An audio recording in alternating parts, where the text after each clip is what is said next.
Using the front porch. Using the front porch.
Be okay.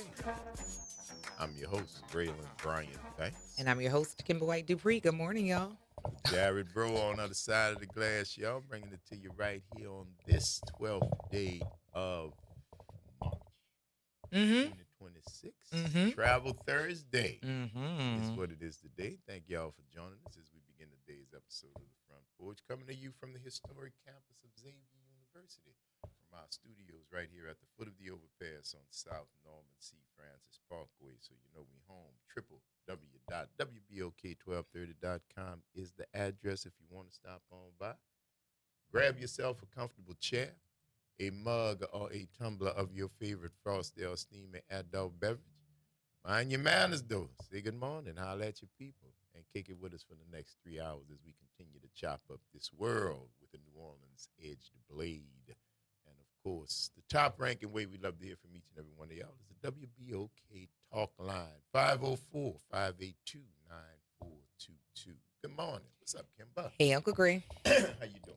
I'm doing wonderfully. Wonderfully. Good. Yes. Today is Friday Eve. The weekend starts today. All kind of great things are going on. I've been meeting some very interesting people, and I have been eating at black restaurants around the city. And this is not new, but I had stopped going around the city so much. Memorable. Yes. Okay. I met a black wine distribute. I think it's his wine Okay. last night, and so we'll talk about that. We'll talk a little bit about that. But I went to some favorite spots, some memorable favorite spots to meet up with my folks over at those places. But yeah, I feel great. Good. Excellent. Very great. FYI, Lakeshore Drive is closed from the Seabrook Bridge to West End due to severe flash flooding. Please avoid that area. Please avoid that area. Yes, And some that's the areas whole uptown thing. and uptown. That's Lakeshore. Well, yeah, I got this on NOLA Radio. Uh-huh. It just came up on the phone. That's from the front to the back. Yeah. From Seabrook to West End. That's the whole thing. That's the whole lakefront. Yeah. Y'all. So Stay from around yeah, there. stay from right there on the lakefront. Wind must be very high, blowing the water up on side. So be careful out there, y'all. Please do. Yes, Drive indeed. safely. Um, yeah, a lot of stuff is happening and great things, but just like very, very good stuff. Good. Good stuff. Cause sometimes you look at the news, which you shouldn't. I don't look at it for real, but you might walk by it, it'll be on and be like, oh. But when you turn it off, it's like, ah, Okay. nice. Things are not, the sky is not falling. It's okay. It's okay. Yeah. Yeah. Absolutely, man. It is Mm-hmm. going to be better because it can't help it. Yeah. You know, I think it's going to be all right. And all you got to do, keep your head to the sky like Earth, Wind, and Fire. I You know. understand? Yeah. Keep it to the sky when they had the ladies singing with them. You know, Earth, Wind, and Fire used to have a lady singing. Emotions. The Emotions used to sing as their own group, and they started off in the studio singing background. But Earth, Wind, and Fire, when they first came out, actually had a lady who used to sing with them. Hmm. I'm trying to call her name, but it's up there. It'll come out. Y'all know my brain works Lady sometimes. singer, Earth, Wind, and Fire. Yes, female Okay. singer. Keep Your Head to the Sky was the first album that or is it Head to the Sky? And the song was Keep Your Head to the Sky, but I think the name of the album was Head to the Sky, if I'm not mistaken. Jessica Cleaves. There you go. There you go. Jessica Cleaves. Earth, Wind, and Fire in the early 1970s, Right. featured on albums Last Days and Time, Last Days in Time, and Head to the Sky. Mhm. Yep. Yep. Yep. Thank you, Brain. Your brain is braining. Good job. Thank you, But it Brain. was other ones. Oh, Jessica yeah. Cleaves, Sherry Scott, Helena Davis, Kim Johnson, Kimberly Brewer are some of the female vocalists in Earth, Wind, and Fire. Never knew that they were girls other than the emotions. See that? See Good to that? know. Good Good to know. stuff right there, man. Yeah. Because that's that Head to the Sky album is a classic. If you have not heard it, it ought to be in your collection. A I Earth, used Wind, and to I Fire. used to try and sing the whistle notes. And at one point in time I could. But due to vocal nodules, I can't. Yeah, well, don't push it. If No. it don't fit, don't force it. No. Like the other song said. Just relax and let it flow. Don't rock the boat. Don't rock the See boat, that? baby. See, I know the music. I know. Good morning, everybody. How y'all doing this morning? To Miss Joyce, Cam, Gracie, Chuck Hunt. Is this your day off? Because normally he doesn't join us until around the last hour, You might have to go in today. possibly. Might be early. Thank Yeah. you for joining Good us. morning, Louisiana us. Yankee right there. Indeed, Yo. Chuck Hunt. indeed. I what did I do yesterday?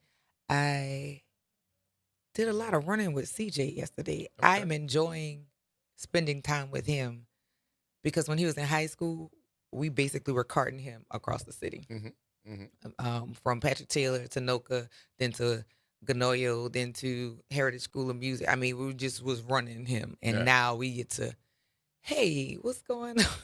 Yeah, How you doing? And absolutely. he's a cool adult. Absolutely. He's a cool adult, so I'm enjoying that for sure. Bass players usually pretty cool. Definitely that. Bass players, because they got to stay in the bottom, man. They got to stay right there. Shouts out to you, D. Ramsey. Yes, D. Ramsey, what's going on? Yes, indeed. But yeah, I've been enjoying just having conversations with him as an adult, which is really funny because CJ's always been an old young child. Old soul. Yeah, always since a little kid. When he was in first grade, he was at the desk with the teacher and the teacher's assistant, and he was doing something. I guess he realized that he made a mistake, so he said, and then they gasped. They didn't say anything because he's also a kid who rarely gets in trouble because he don't do nobody nothing. And he looked up and he looked around. He said, "Pardon me, ladies," and went right back to doing. Listen, excuse me, sorry, and keep on going. That's what else can you do? You can't turn back time. Yeah. And you acknowledge your mistake, you apologize for it, you keep on moving, baby. And from the mouths of babes. His first grade teacher, shout out to you, Dwan Benson. She texted me that entire paragraph, and all I can do was laugh because I know my kid. He was like, I said something wrong. I'm here now, so my bad. Yeah, let's go. And we keep it moving. Yes. You know, that's no dwelling, no reliving, recounting, none of that stuff. Just, hey, sorry about that. Yeah, sorry about that. And you see how easy that is to do? My bad. And move along. See that? More people need to learn how to do that. Especially if you're wrong. Yes, if you're wrong. And a lot of times y'all be wrong. But that's the whole thing. A lot of times y'all don't think y'all wrong. People do stuff, man, and they literally, this happened, and somebody had an idea and was talking to a friend. The next thing you know, the friend was doing the idea, right? And was asked about it and really said, well, if you didn't want me to know, you shouldn't have told me. I said, you know what? You're right. They're right. I thought you are absolutely correct on 2 counts, one of which you may have not noticed. You're absolutely right that I should not have told you. My problem along with that was I trusted you. See, I got 2 problems. You just got 1. You just got 1, but I got 2 problems. I trusted you, and I talked to you as a friend in confidence, and this is what you did. And then your retort, your reply after doing you shouldn't have told me. Okay, You right. Well, I cannot argue with your logic. Okay. You right. Cannot argue with your logic. Just keep that same energy. It's the Front Porch, y'all. WBOK. That's what New Orleans is talking about. All day long. See you on the other side of the break.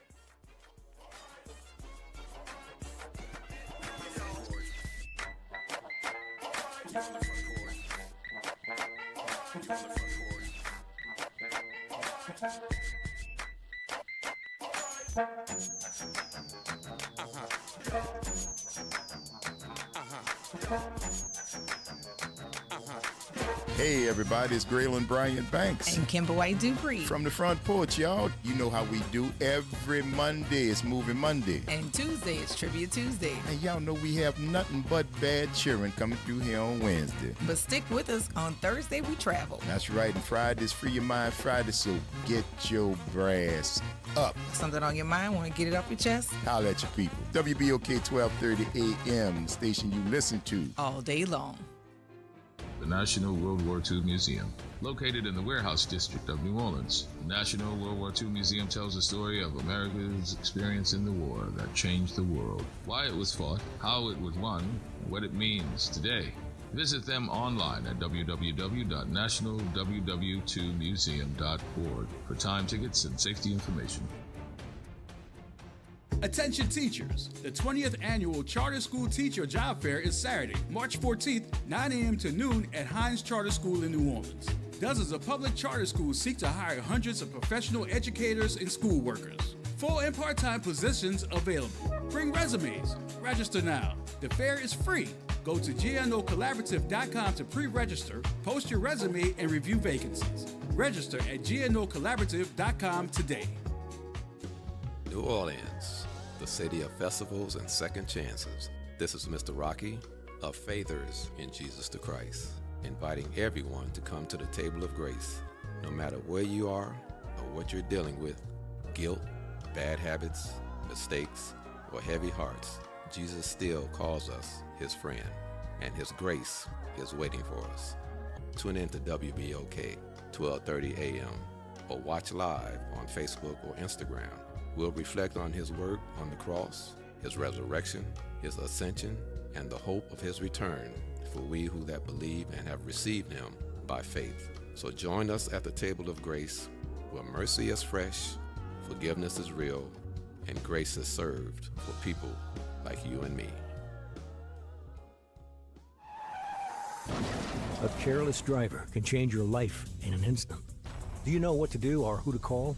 If you've been injured in a motor vehicle accident and do not have an attorney, call Auto Accident Help Desk for a free consultation. We can answer all of your questions and estimate the potential value of your case. Call Auto Accident Help Desk and connect with an expert personal injury attorney. Call 800-269-4524. 800-269-4524. Don't worry how to handle your medical bills, lost wages, and pain. We will get you the money you deserve. They got me way more than the insurance company offered. The consultation is free, and you do not pay any legal fees unless we win or settle your case. Make the smart call. If you've been injured in an auto accident, call Auto Accident Help Desk for a free legal consultation. Call 800-269-4524. 800-269-4524. 800-269-4524. You're on the Front Porch with WBOK 1230 AM.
And I'm your host, Kimbo White Dupree. Good morning, y'all. Brother Jared's on the other side of the glass, y'all, bringing it to you right here on this Travel Thursday. Of course, you know the Sonic breadcrumbs have started to be dropped. Pick them up, taste them, tell us where we going. 504-582-9422. If you'd like a guess as to our destination, let us know. So, 14-hour gumbo, huh? Yuck. It didn't look like, honestly. I don't know how Mrs. Knows prepares her gumbo. It takes, I don't know why it would take that long, but the video we just saw does not look like, because if you cook gumbo. Shrimp. Yeah, you cook gumbo for that long, your shrimp going to be like erasers. Tires. Yeah, they're going to be like erasers in there, man. So, and that didn't look like what those people were eating actually looked pretty good, which made me know You didn't cook that for those 16 hours. Yeah. Stop that. Not maybe do you simmer your stock for, okay, what did she say, 16 hours? How long she said? She said 16 hours. So if you simmer your stock for 15 and then drop your shrimp up in there before you serve it, right before you serve it for 15 and a half, and then, cook your shrimp till they finish and then put it in the bowl, yeah, but I don't know anybody, and I know some great cooks. That takes 16 hours to make no gumbo. No. Not to make gumbo. Especially because if you a cheat like me, even if you cut your sausage, cut your, the peel and devein shrimp, what else? I'm trying to think of all the things that are time consuming. You got to take your chicken. You got to season your chicken. You got chicken in there. You got the wings. You pop off the drumettes and stuff like that. That's still. No, I'm just saying what you chopping, you seasoning, and I'm not even using the food process. I'm talking about hand chop. Yeah, that's what I'm saying. Even by chopping hand, you're not spending that much time. Decasing the hot sausage Uh-huh. and rolling it in the balls, frying it up, pouring the grease off of it, and making that happen. All of those things take time. And to make a really good pot of gumbo, I could see it taking some time. But not no Absolutely. 16 hours. But I don't see, that's 2/4 of a day, 2/3 of a day. I'm sorry. Making 2/3 your of a roux day. does take time, but even with that, I make a roux without oil. That goes by very quickly. Or when you put it in the oven while you doing all the rest of that stuff, it just still don't take all that. Well, yeah. Now, if you don't have knife skills and stuff like that, it might take you longer. But I don't see it because But if again, whatever floats your boat, I would taste Mrs. Knowles' gumbo to see what it's hitting for. I You know what I'm saying? I would taste it, and if it's decent, I give her props.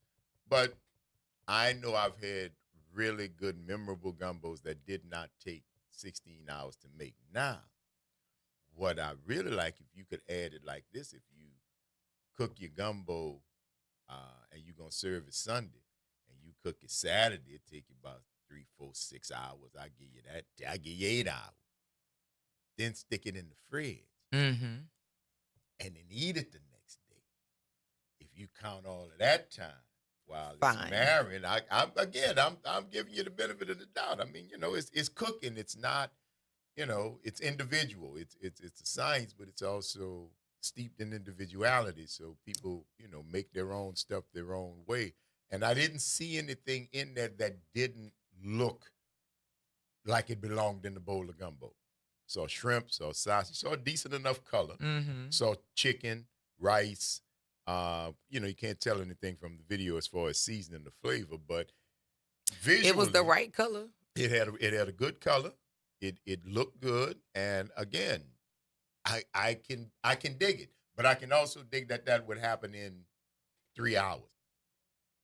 That's all I'm saying. Exactly. That's all I'm saying. It could happen, and again, not knocking nobody, but I don't know, man. Lord, you trying to feed a family, take you 16 hours to make gumbo, you're gonna have a revolution up in there. Somebody gonna go. That's a long time to wait to eat. That is weird. Very odd. And Josh said if her gumbo takes 16 hours, her red beans gotta take no less than 4 days. Now, soaking your beans, because I soak my beans. Because when my mom was still living, because of phosphorus, it helped with her not interfering with her having kidney disease. But everybody doesn't soak their beans, but I do. But even that don't take that long. Like, stop that. Cut it out. Now, Paul said 23 hours from when I start cleaning chicken to when the last quart jar is sealed. I do sleep during the 6 hours the stock cook. You're a good man, Paul. Mm-hmm. That is serious business. Yeah. That is serious business. And I know folks who take, pride in their cooking, and they listen, it ain't no rush. No. Like Leah Chase used to say, this ain't fast food. You want to eat fast? Make a sandwich. You don't you do that? Like, when you're cooking, don't you like have like a snack or something while you're? When I'll cook and then can't eat. Because you didn't eat Because during the cooking. I've You've been eaten during the tasting. yes. I'll cook and put the food out on the table, and I'm going to eat later because I'm not hungry. Mm-hmm. I'm not hungry right now. But no, I will eat, though. I will eat. Because I like a lot of stuff. I do believe in the power of overnight for red beans, for meat sauce and spaghetti, lasagna. See, I'll make lasagna. Now, I can see my lasagna takes a while because it sits. Because you put all the stuff in it. I build my sauce from the ground up. No cans, no nothing. Real tomatoes and cook it down and all of this good stuff, all my seasoning. And then when I build the lasagna, it doesn't go straight in the oven. It go in the refrigerator. So it could sit. So it can swim in all this stuff. So it could let that dog be doing all them different grown up food things that y'all do when you're in the refrigerator for several hours in the dark, in the cold. And then preheat that oven the next day and slide that bad boy up in there. And what I also find too, when you do it that way, it slices so much better. Okay, because it's set. The noodles. That's right. Yeah, because if it's still kind of flimsy from being fresh, from being boiled, I get that. Yeah. And it'll run into a soup on the plate. I like to stand. I like for it to stand up. I'm a big presentation guy, man. I'm a big presentation guy. Even when it comes to cooking, it ought to just look good. Don't be just slopping no food, in front of people. I don't know why this came to my brain, but you said lasagna. I went to the vegan place on Broad, and they had vegan lasagna. Okay. And they're really good. What's the name of it? You've been there before. Yeah, Sweet Soul Food. There you go. Sweet Soul Food. It was really good. I had the red beans and I had the fried rice, and it was delicious. And her whole stuffed peppers. Stuffed peppers take a week. It take you $16. That's what I'm saying. I know people who have made elegant, very flavorful meals. Meals, not one dish. Meals in that amount of time. And fed families in that amount of time. Yeah, because that's a lot. Knock it off. Yeah. But I would taste it because there was some places. Did she open a restaurant? Is that she has a stand or something, gumbo like stand. That. And if I'm ever in, was that Houston? If I'm ever in Houston and don't have nothing else to do, and somebody remind me, I'll give it a try. I mean, it's just like, okay, I didn't know you for being a cook, right? I didn't know that was, but a lot of people have hidden talents, man. She's from Louisiana, and they stretching that connection to Louisiana, like, putting tight jeans, a size 2 on a size 22. They're stretching their connectivity to Louisiana that much. It's a stretch, a big stretch. Is she from here though, right? The mama? The mom, yeah. Okay. From around the Lafayette area. Okay. Deron is her, I think, her maiden name, if I'm not mistaken, or the family that she comes from. So remember when Beyonce had those jeans, House of Darion, but the name is Deron. Okay. No, I didn't know Beyonce had jeans. She did. She's yeah. There was no need for you to really know that, but yeah. I maybe have admired them from afar, Mm-hmm. and in their natural habitat. But it was not because of the genes, I can assure you of that. But no, I shouts out to the lady. If I'm in Houston at some point, I'll give it a taste. Okay. Just to see what it's hitting for, you know? Mm. Because we talking about it. She's selling 3 spoonfuls of that math for $25. I just almost said a curse because you got to be kidding me. You gotta be kidding me. No, ma'am. No, ma'am. Now, see, Josh, are you being facetious, or was this a something that was an interview and you saw the people buying it? Because I don't know, man. They say everything big in Texas, Not so the prices No, be bigger too. no, we're not doing that. $25 for Let me see.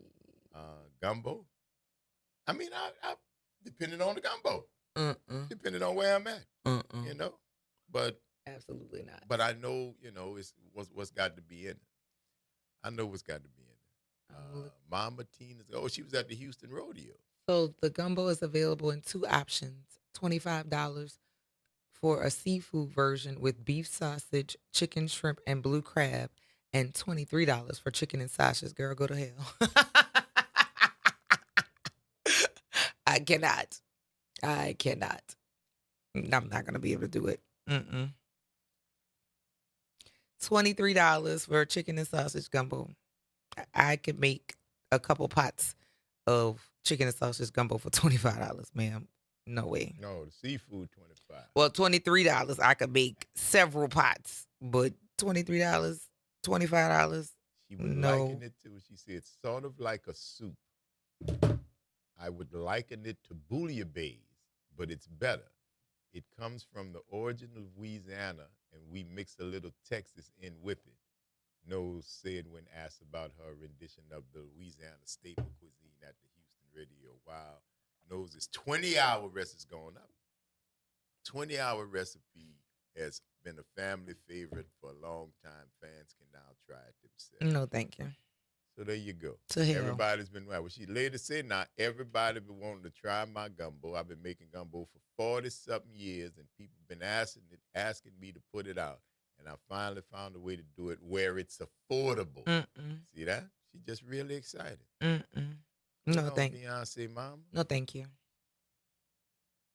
Yes, indeed. Well, Yeah. I have not. I'm so glad I can cook. Cause no. I'd give it a try. I got a hot $25. I tried. I mean, I've blown $25. Yes, much this worse is things than true, that, but man. I ain't still. tripping on that. It's a quota. Here, later, let me try your gumbo. And now, I got a reason to give my critique. See, right now, I never had it. I'm just talking about it. It's a hypothetical. But if I give you them 25, right, I can say what I feel about it. I can say, well, it was worth it. Or, no, it wasn't. Or, man, this is terrible. But that way I would know. And that way, everything else. Yep, Josh, I told you, Greg. I don't know if it's true. I can't see they showed the size, though. It was not a $25 bowl of nothing. It was not. Of Nathaniel. No, absolutely not. There it is. That looks like, that's what is that? That looks like a same size of a large, no, that's smaller than the large yakami. Can't really tell scale-wise. But not for How much it $25. And not for $23. Well, you paying for the nose, man. Go to hell. Oh, Lord. Paying for it. No. You said Jay-Z has to eat that rubbish every Thanksgiving. See, you don't know it's You rubbish, don't know it's though. bad. That's what I'm saying, man. You don't know it's bad. You don't know. The lady do have Louisiana roots. She been into, I don't know. And I'm telling you, on the video I saw, it didn't look bad. No.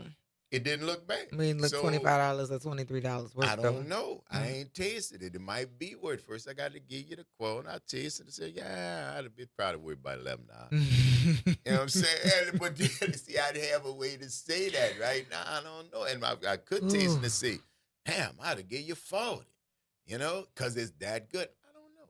But I'd give it a shot. No, thank you. If I'm ever in Texas No, at thank the rodeo. and I see Beyonce mama selling gumbo. It's a lot of things that have to come together for me to try it. I don't want but it. I would. Don't want it. And Cam said, shredded. Yeah. That sound like New York City. That's what I heard in my head when she said shredded. Because there's shredded chicken in the gumbo. Now, if the chicken, oh man, if the chicken does, break down in the gumbo, that's okay. That's wonderful. But shredded chicken in the gumbo. Where it fell Doris apart, said that. yes. Like, yeah, because I know I've had, Where it fell apart, Where it yeah. falls But are apart, we shredding? I don't know if it was because see, pre-shredded chicken would disappear in a hot bowl of gumbo. It had to be chicken that kind of cooked down until it fell apart. Because that's what the thing, you can't put in too small of pieces in there and then cook it for a long time. Right, because it's gonna fall. It's gonna fall. It's gonna disappear. But whole pieces that actually break down. That's good. That's good. Eating. Yeah. Again, I mean, I can't talk toward the price point or anything like that, but shouts out to you. You might be like, when Famous Amos came out, it was like $6 at that time. They were delicious too. But people was like, $6, man. Till you tasted it. And he was like, damn, Famous Amos. Yeah, I'm going to eat some more of these. I see why you're famous. Here, I'll give you $6. Matter of fact, I'll give you a tip, $7. And I don't want to say that Mrs. Nose's gumbo is not like that. It looked not bad. What a way to phrase not that. Bad. Because it could have looked bad. I can't say it looked good. It looked not bad because, I'd give it a shot. I'd give it a shot. Just to be able to say, I had it. And say, it was this, it was that. It was like having black and red fish back in the day when K. Paul first did that. I thought it was good, but I didn't see the world-shattering impact that it made. But it did. Shouts out to K. Paul, late great K. Paul Prudhomme, who started that. And it became a worldwide phenomenon because they blacken and everything, even to this day. Blackened pork chops, blackened chicken, blackened everything fish, blackened. everything blackened. But that started right there at Cape Paul. And when it was in the vogue, when you heard about it, tasting was like, yeah, got a little flavor to it. It's not bad. But again, the world thought it was fabulous. I'll give it a 7. But what do I know? It's the Front Porch, y'all. WBOK. It's what New Orleans is talking about. All day long. See y'all on the other side of the break.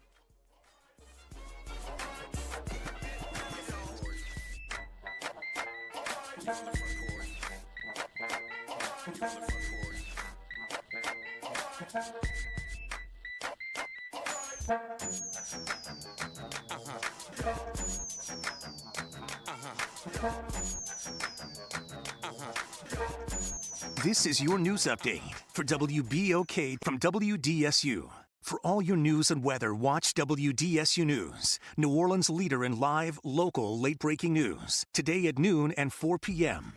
After a very stormy night, expect gradually clearing skies, windy conditions, and cooler temperatures. Highs today reach 64 to 66 degrees with lighter winds by the evening. Tonight, lows fall to the 40s on the North Shore and the 50s on the South Shore. Mostly sunny Friday, highs 72 to 74.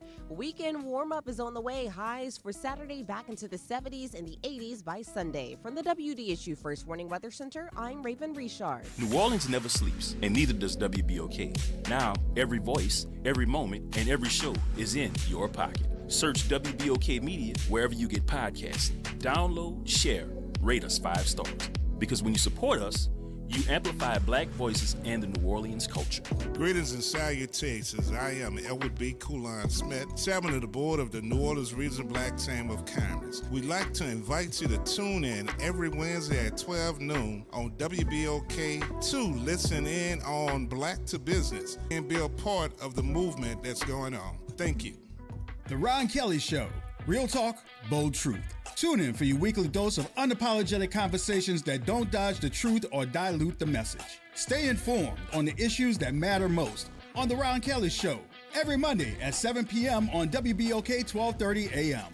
You're on the Front Porch with WBOK 1230 a.m.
Welcome back, y'all.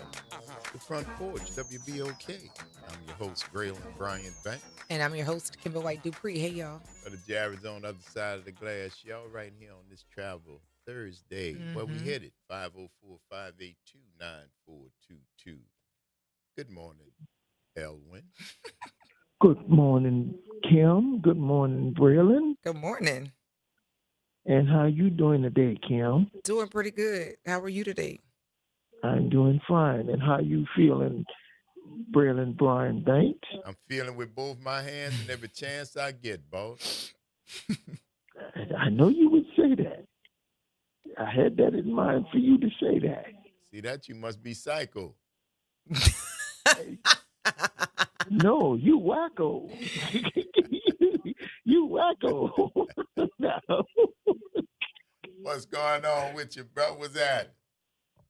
Oh, nothing much. I'm waiting for the doctor to see me. I'm at Oxnard. Oh, you at Oxnard now? Yeah, I'm at Oxnard now. You're being nice to the nurses? Of course I'm nice to the nurses. I'm not where I was before. I'm not where I was before. It was really you're not nice. being held in captivity now. You're free to come and go as you please. Mm-hmm. Yes. Well, good.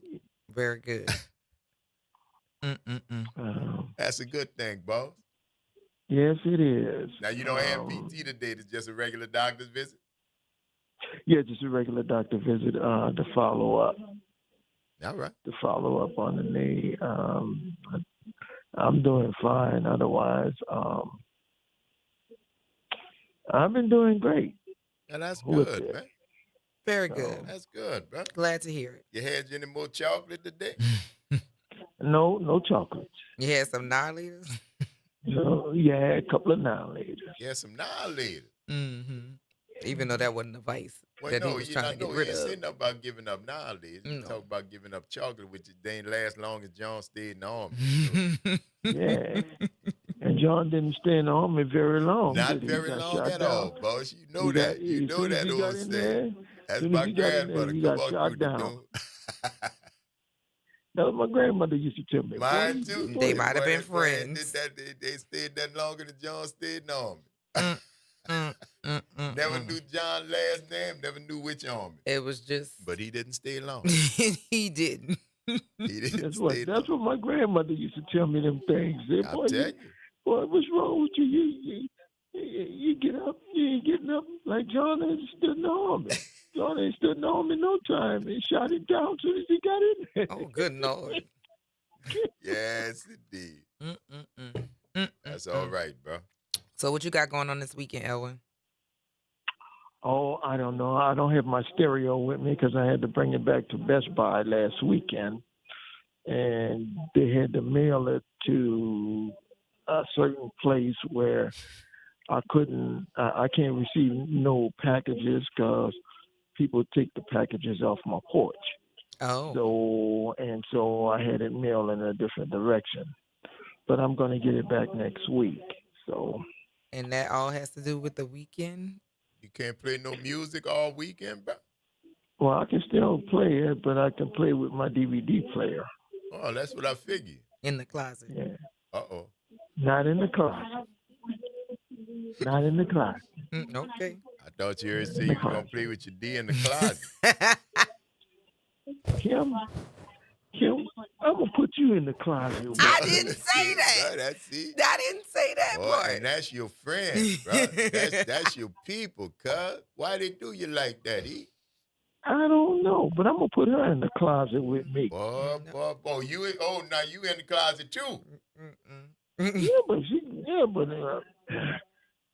I'm not that's going a in the different kind of closet we gonna be in. I'm not gonna be in the closet, Elwin, with All right. you. Well, I don't, this young people in y'all different categories and stuff. I'm just old. I just put my clothes in the closet. That's all. That's all, cuz. Anything other than that, I got to go rent a storage.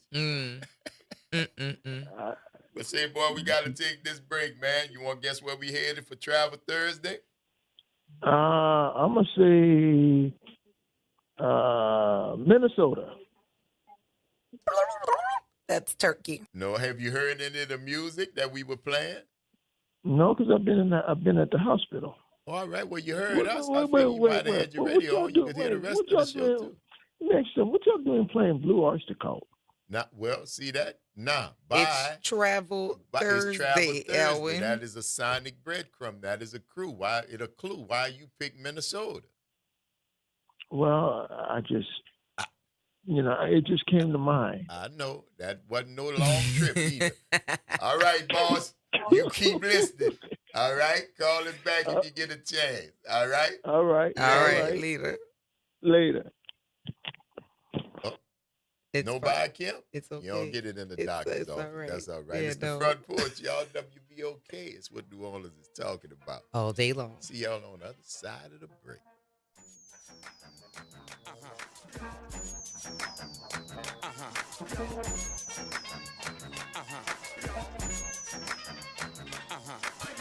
From the campus of Xavier University, WBOK Go and Equity Media Station. I'm Bree Wood with BIN News Now. House Speaker Mike Johnson is refusing to condemn anti-Muslim comments from GOP Congressman Andy Ogles and Randy Fine. There's a lot of energy in the country and a lot of popular sentiment that the demand to impose Sharia law in America is a serious problem. Johnson says they were warning about Sharia law not attacking all Muslims.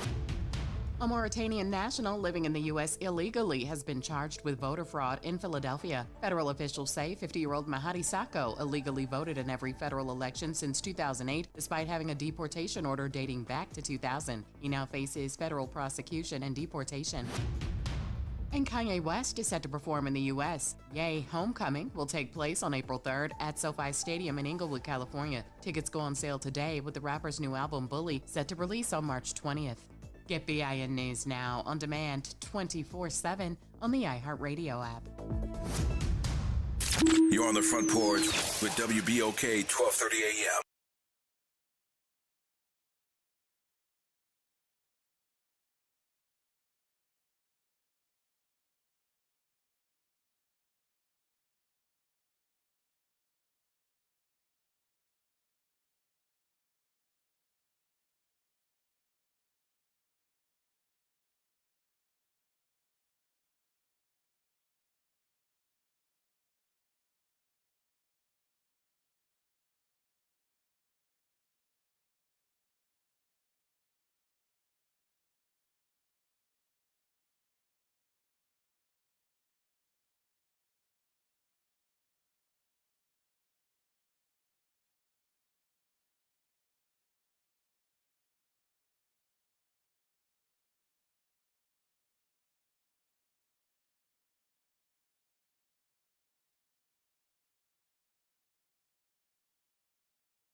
sometime. So just let me know, darling. If y'all can hear me, let me know. And if you can't, let us know, and we will endeavor to do whatever we have to do on this end to get it done, to get it fixed for you. All right? I think we good, though. We good, Jared? I think we good. There you go. But y'all let us know. If you can or cannot hear us, holler at your people. Let us know what's going on, all right? If you don't mind. Oh, Chuck is saying no audio, too. Is it my mic? Are we good? Oh, okay. We are good. It's going out right now. I hope everybody can hear us very clearly because we sure want to make sure that you guys get a chance to give us a call on this Travel Thursday. 504-582-9422 is the number. If you want to give us a guess on the Where We Headed, you've heard several songs. All right. We good now? Thank y'all. Boy, I like y'all. Y'all be following instructions. You can hear. We good. Y'all keep us on top of it. And that's a good thing because sometimes we don't know. I can hear me talking, and if y'all can't, that's a big deal.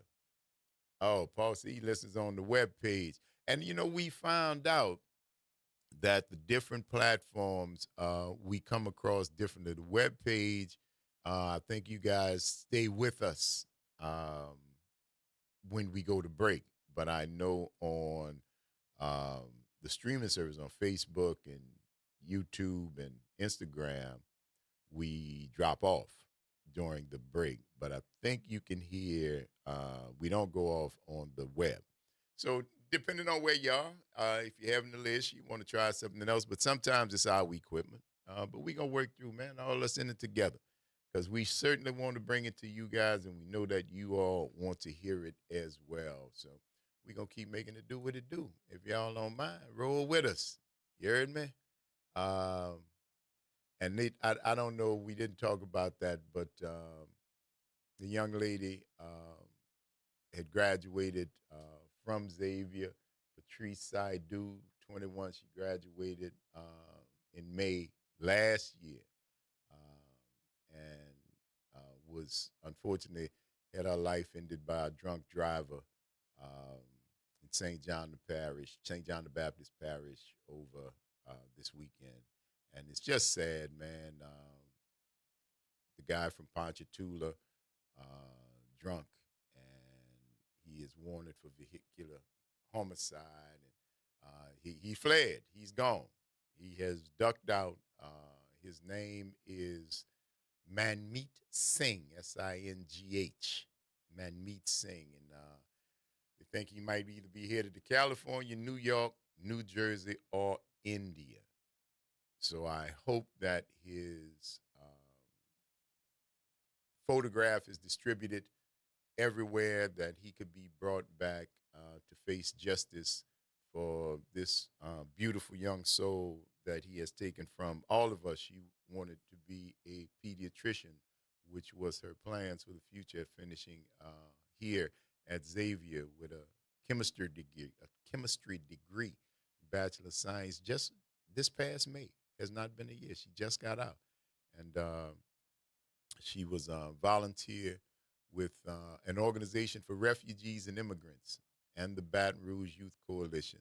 And she was a part of things, just, one of those good souls, man, that is just going to be missed based on what you can see the trajectory that her life had. She was going to make a big difference. And we're going to, anything we can do, I hope that, if you guys, the family, any of the folks who are listening, if we can do anything to get his visage out there, his picture, his name, and let folks know that he should be brought back to New Orleans or to Louisiana to face justice for the life that he took for drunk driving.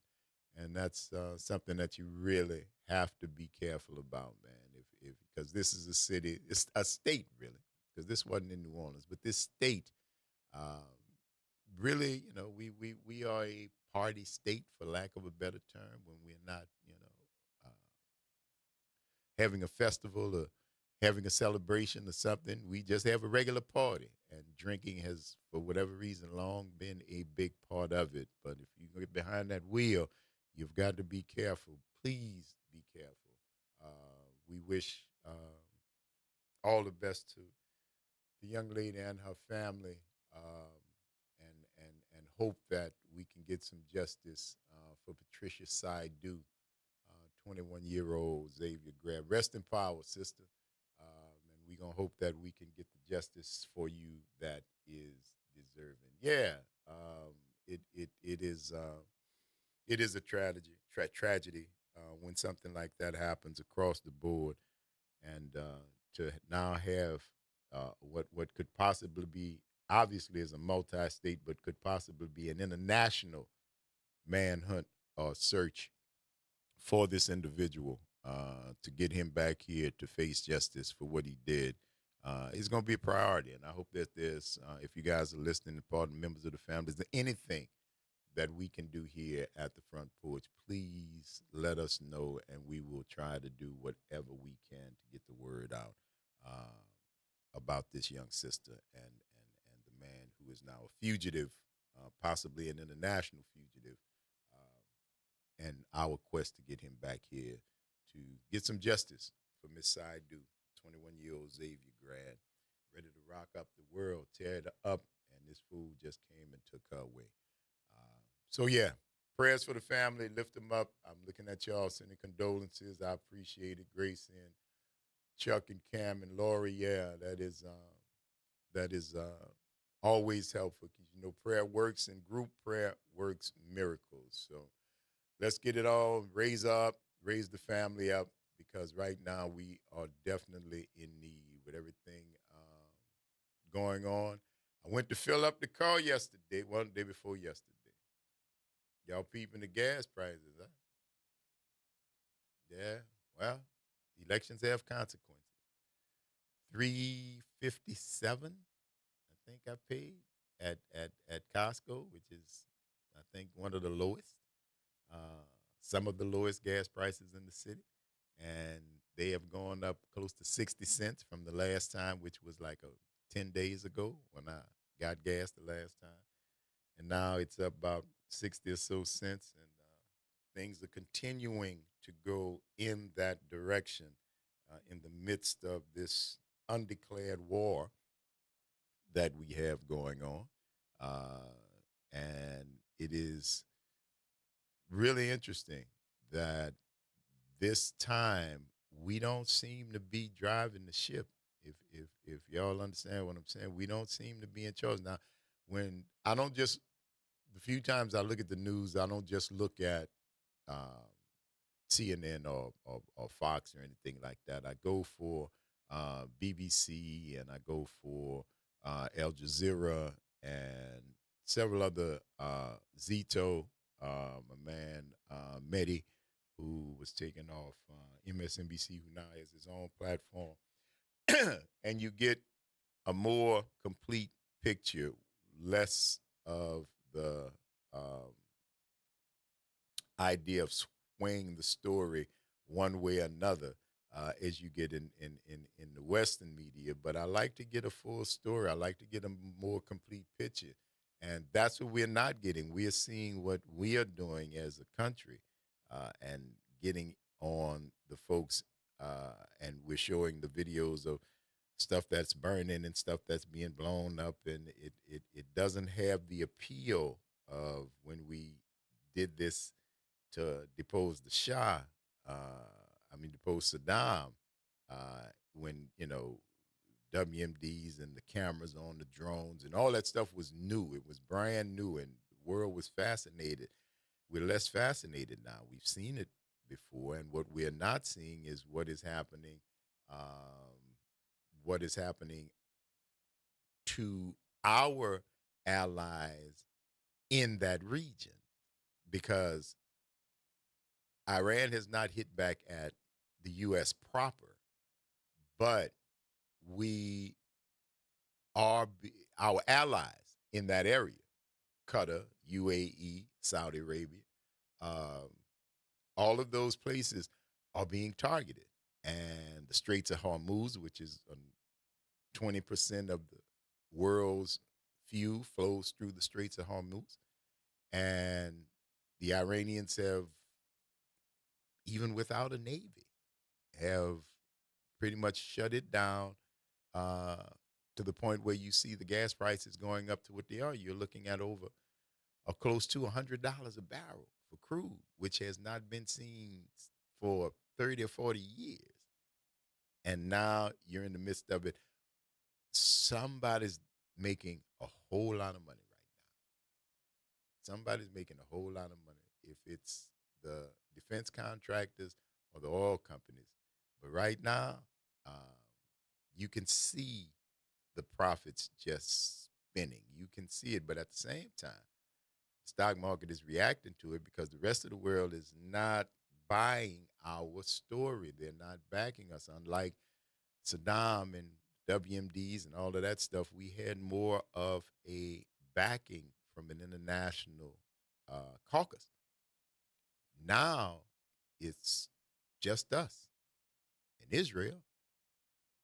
But we don't have, I mean, you've already alienated all of our normal allies.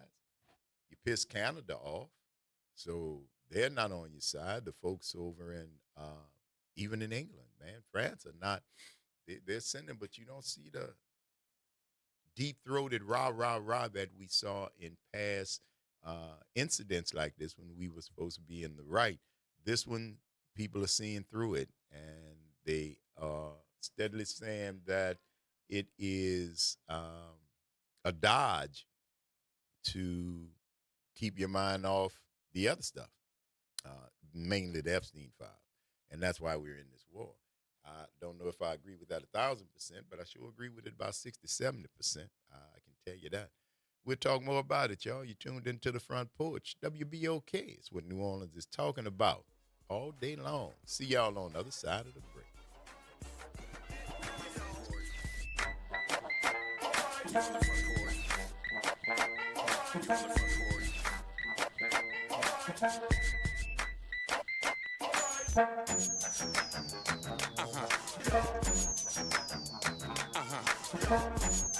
Hello, friend. Tavis Smiley here with a special announcement. You can catch my show at a new time, weekdays from 1 p.m. to 4 p.m. Same great topics, same great guests, same great conversations, just a little earlier in the day. It's Tavis Smiley, weekdays 1 to 4 p.m. only on WBOK 1230 a.m. What New Orleans is talking about. The Ron Kelly Show. Real talk, bold truth. Tune in for your weekly dose of unapologetic conversations that don't dodge the truth or dilute the message. Stay informed on the issues that matter most on The Ron Kelly Show, every Monday at 7 p.m. on WBOK 1230 a.m. A careless driver can change your life in an instant. Do you know what to do or who to call? If you've been injured in a motor vehicle accident and do not have an attorney, call Auto Accident Help Desk for a free consultation. We can answer all of your questions and estimate the potential value of your case. Call Auto Accident Help Desk and connect with an expert personal injury attorney. Call 800-269-4524. 800-269-4524. Don't worry how to handle your medical bills, lost wages, and pain. We will get you the money you deserve. They got me way more than the insurance company offered. The consultation is free, and you do not pay any legal fees unless we win or settle your case. Make the smart call. If you've been injured in an auto accident, call Auto Accident Help Desk for a free legal consultation. Call 800-269-4524. 800-269-4524. 800-269-4524. You're on the Front Porch with WBOK 1230 a.m.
is talking about.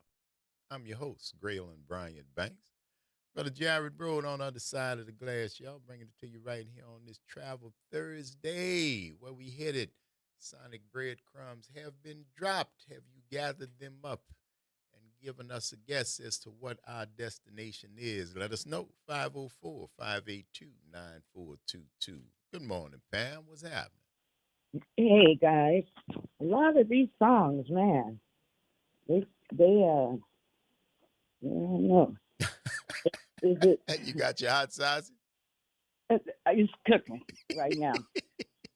Oh boy, I think maybe we've transitioned to heaven. I'll just say it that way. We've transitioned to heaven? Yeah. Show us transition to heaven. That's turkey. Hey, do they gonna be serving hot sausage in your heaven, man?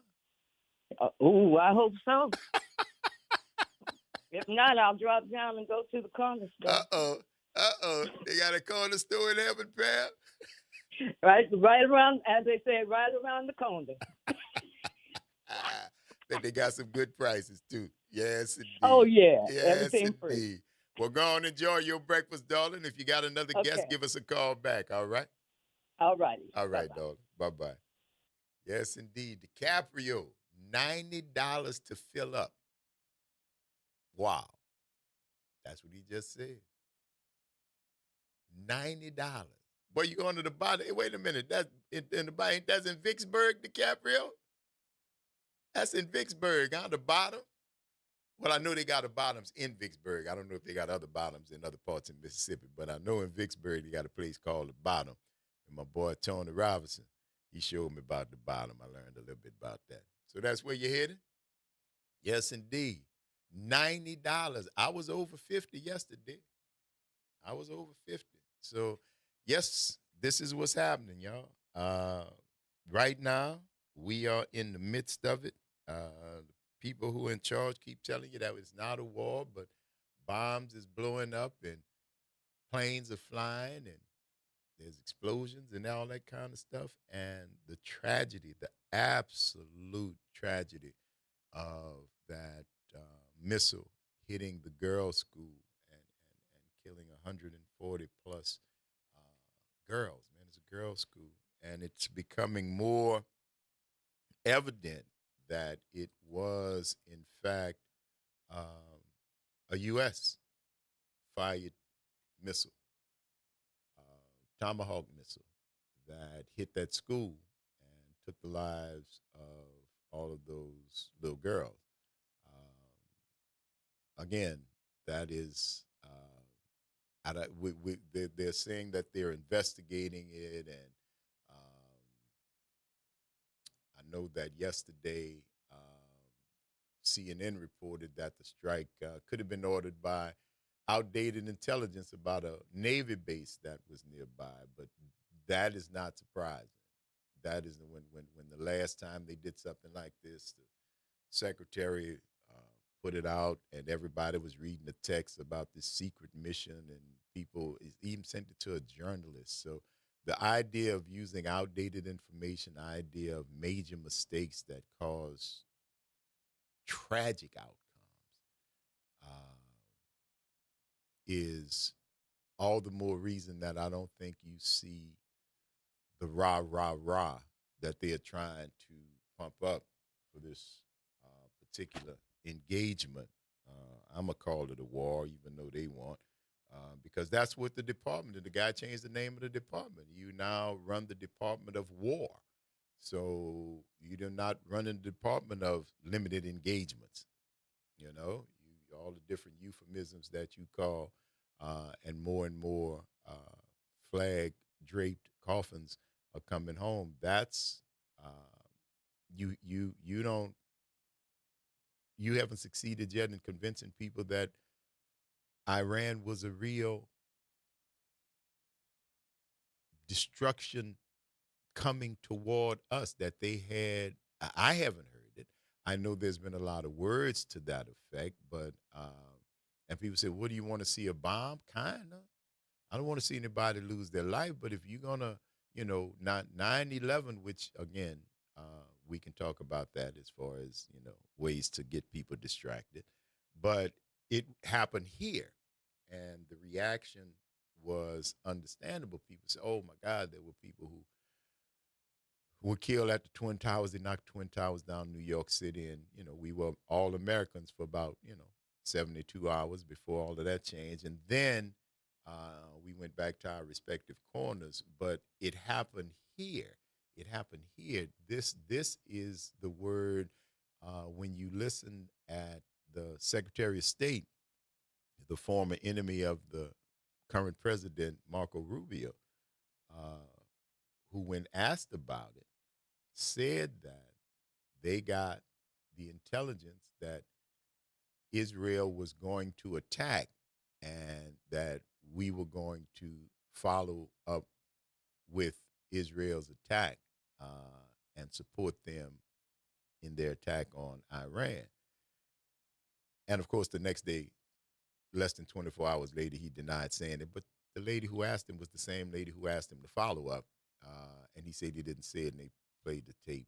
But of course, this whole administration is so very apt to gaslight, to do what the head guy does, to see a statement that is on videotape, to hear the audio recording of you saying a certain thing, and less than 24 hours, you come back and you say you never said it. And then they show you the tape, and then you start to explain why what you said wasn't what the people understood, because that's not what you meant. It is a masterclass in triple speak, or, just lying through your teeth, one of the two.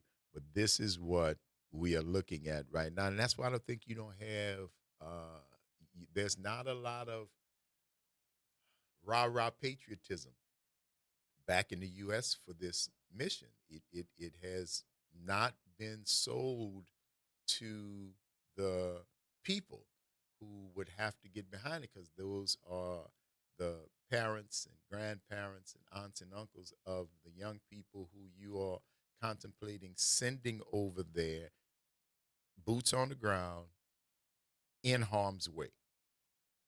Now, I don't think you can continue this mission without that. I know we got a lot of bombs and airplanes and helicopters and drones and stuff, but the stuff that you are looking for is uranium and enrichable uranium, stuff that can be manufactured and turned into a bomb. Ostensibly, that's what you are saying. That's what the whole idea of going here for is, to stop Iran from getting a nuclear weapon. Of course, Iran has been open to the International Atomic Inspection folks for quite some time. Everybody in the region has signed up on it except Israel.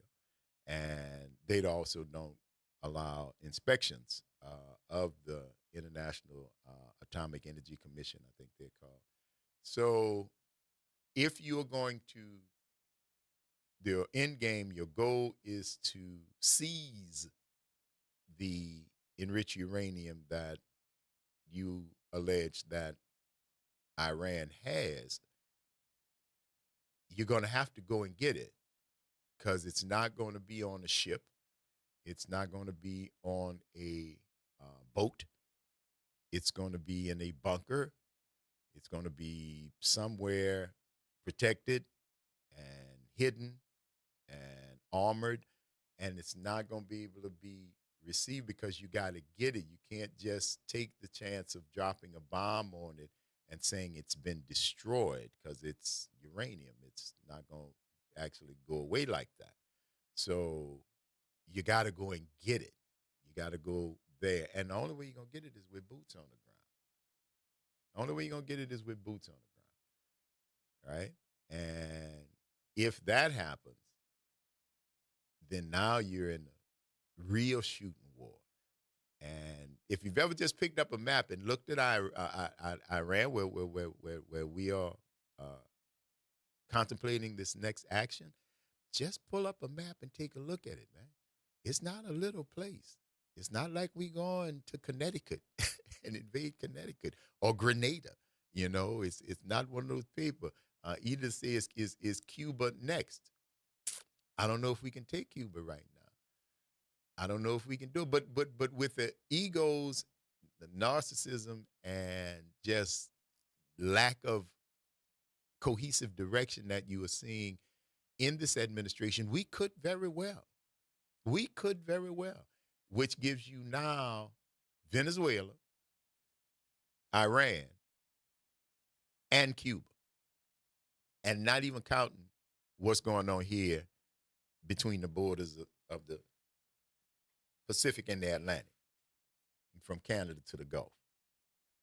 That's not even talking about what's happening domestically, prices and inflation, oh my, right? But I don't know. I know. Paul said Cuba is on the list of countries without a Rothschild-owned bank. The Rothschilds. See, listen, it is so interesting right now. Y'all know I'm a history guy. Y'all know that. And I have said before, you've heard me say again, that this is a great time to be alive for me, because I really enjoy the history and the myths and the actual concreting of the conspiracy theories that have abounded for years about the few families at the top, the Rothschilds, the central banks, how the world is run, and all of the things. And now with the exposing of the Epstein class, which all has ties to the original conspiracy theories about the Rothschilds and everything else like that, and the 4, 5, 7 families that actually run this thing, the world, I mean, when I say this thing. And because of the banking, because of the money, and then when you start to see the levels of wealth, money, and influence that is involved with this Epstein class, it is really getting more difficult to discount what used to be called conspiracy theory. It's really getting hard for folks to say, ain't no 2 or 3 people, 10 or 12 people. And then you look at it and you see what has been revealed, just what's been revealed thus far. Because it's not just the U.S. Again, the media here and the owners of the major media here, I don't know if they were on the island, but their class of individuals were represented in the Epstein class.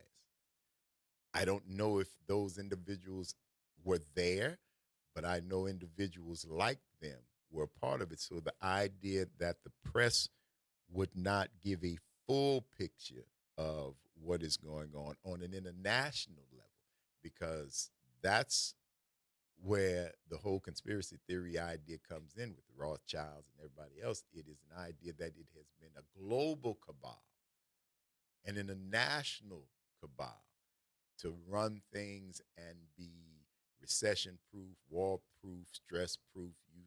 You pull the levers of the way the world works, and you've gotten away with it for quite some time.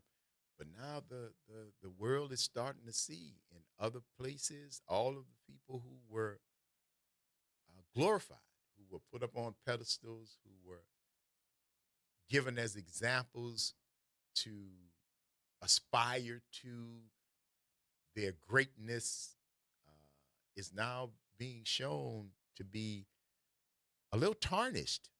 Because what does it cost? What does it cost to be that?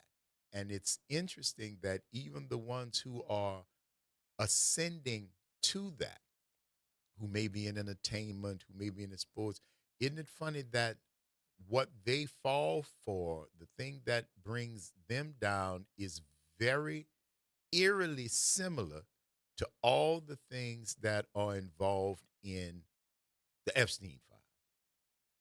Orgies, pedophilia, young children, trafficking, power, all of these things, and if it happened in the New York penthouse, or if it happened on a private island, if you were at the top orchestrating it, if you was trying to make your bones to get into the organization, it seems like all of y'all were doing the same thing. There was always something involving underage children.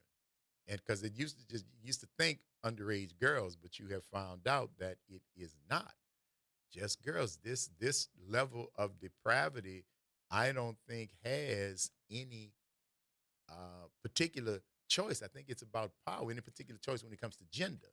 I think it's more about power and being able to subjugate somebody, being able to lord your all of whatever it is that makes you think that you are powerful over somebody who can't do anything about it, male or female. It's not about the sex. It's about the power. It's about your ability to make them do what you want, to hold their life or their comfort in your hands. That's the trip that y'all was going on. And you can see from different parts, Harvey Weinstein and all the different things. Like, I mean, it wasn't at the top, but you were doing the same types of things because you were at the top in your particular sphere.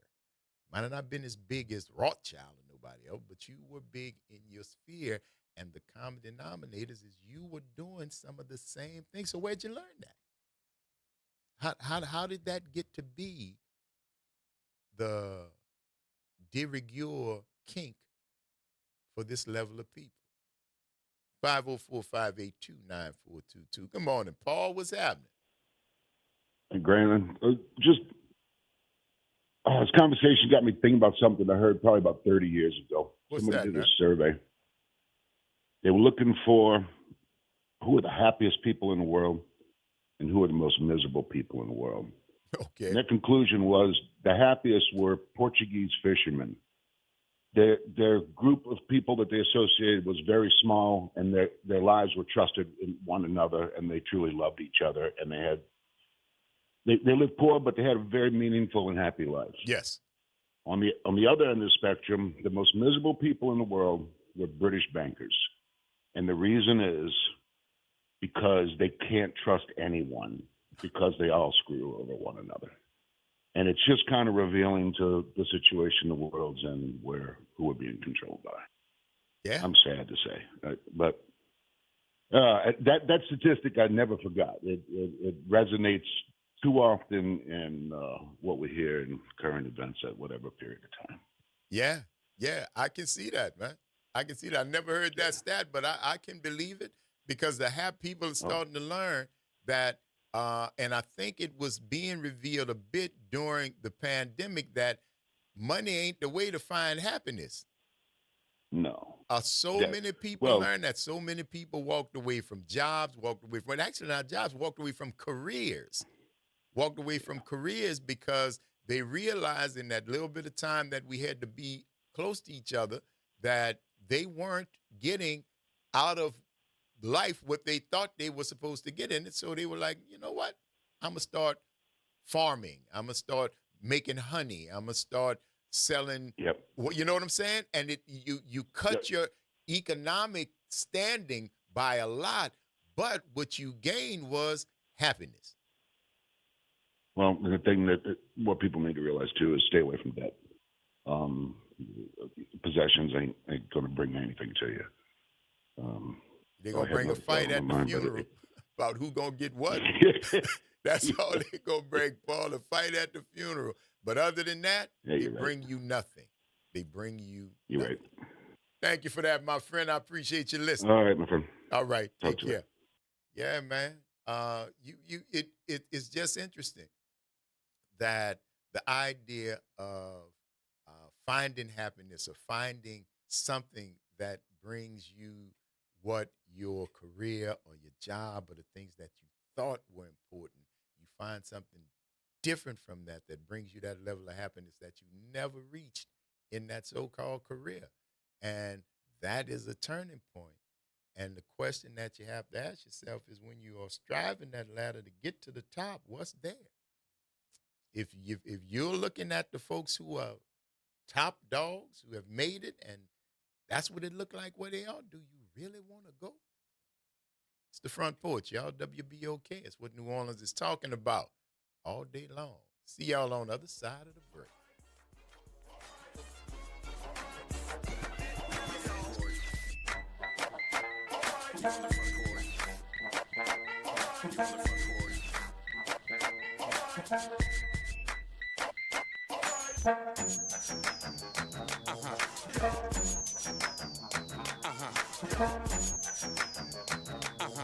This is your news update for WBOK from WDSU. For all your news and weather, watch WDSU News, New Orleans' leader in live, local, late-breaking news. Today at noon and 4 p.m. After a very stormy night, expect gradually clearing skies, windy conditions, and cooler temperatures. Highs today reach 64 to 66 degrees with lighter winds by the evening. Tonight, lows fall to the 40s on the North Shore and the 50s on the South Shore. Mostly sunny Friday, highs 72 to 74. Weekend warm-up is on the way. Highs for Saturday back into the 70s and the 80s by Sunday. From the WDSU First Warning Weather Center, I'm Raven Richard. Norman Robinson is back. Can you hear me now? And he's taking no prisoners. Can you hear me now? Each weekday, Norman Robinson brings you commentary with Off the Top. The incident was shocking, disturbing, disgusting, disappointing, and sad. Each weekday, Off the Top with Norman Robinson is heard exclusively right here. It's Off the Top with Norman Robinson on WBOK 1230 AM. Attention teachers. The 20th annual Charter School Teacher Job Fair is Saturday, March 14th, 9 a.m. to noon at Hines Charter School in New Orleans. Dozens of public charter schools seek to hire hundreds of professional educators and school workers. Full and part-time positions available. Bring resumes. Register now. The fair is free. Go to gnocollaborative.com to pre-register, post your resume, and review vacancies. Register at gnocollaborative.com today. You're on the Front Porch with WBOK 1230 AM.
New Orleans is talking about. I'm your host, Graylon Bryant Banks. For the Jared's on the other side of the glass, y'all on this Travel Thursday, you have heard the music, picked up the sonic breadcrumbs. 504-582-9422 is the number. Let us know where we going. What's up, Josh?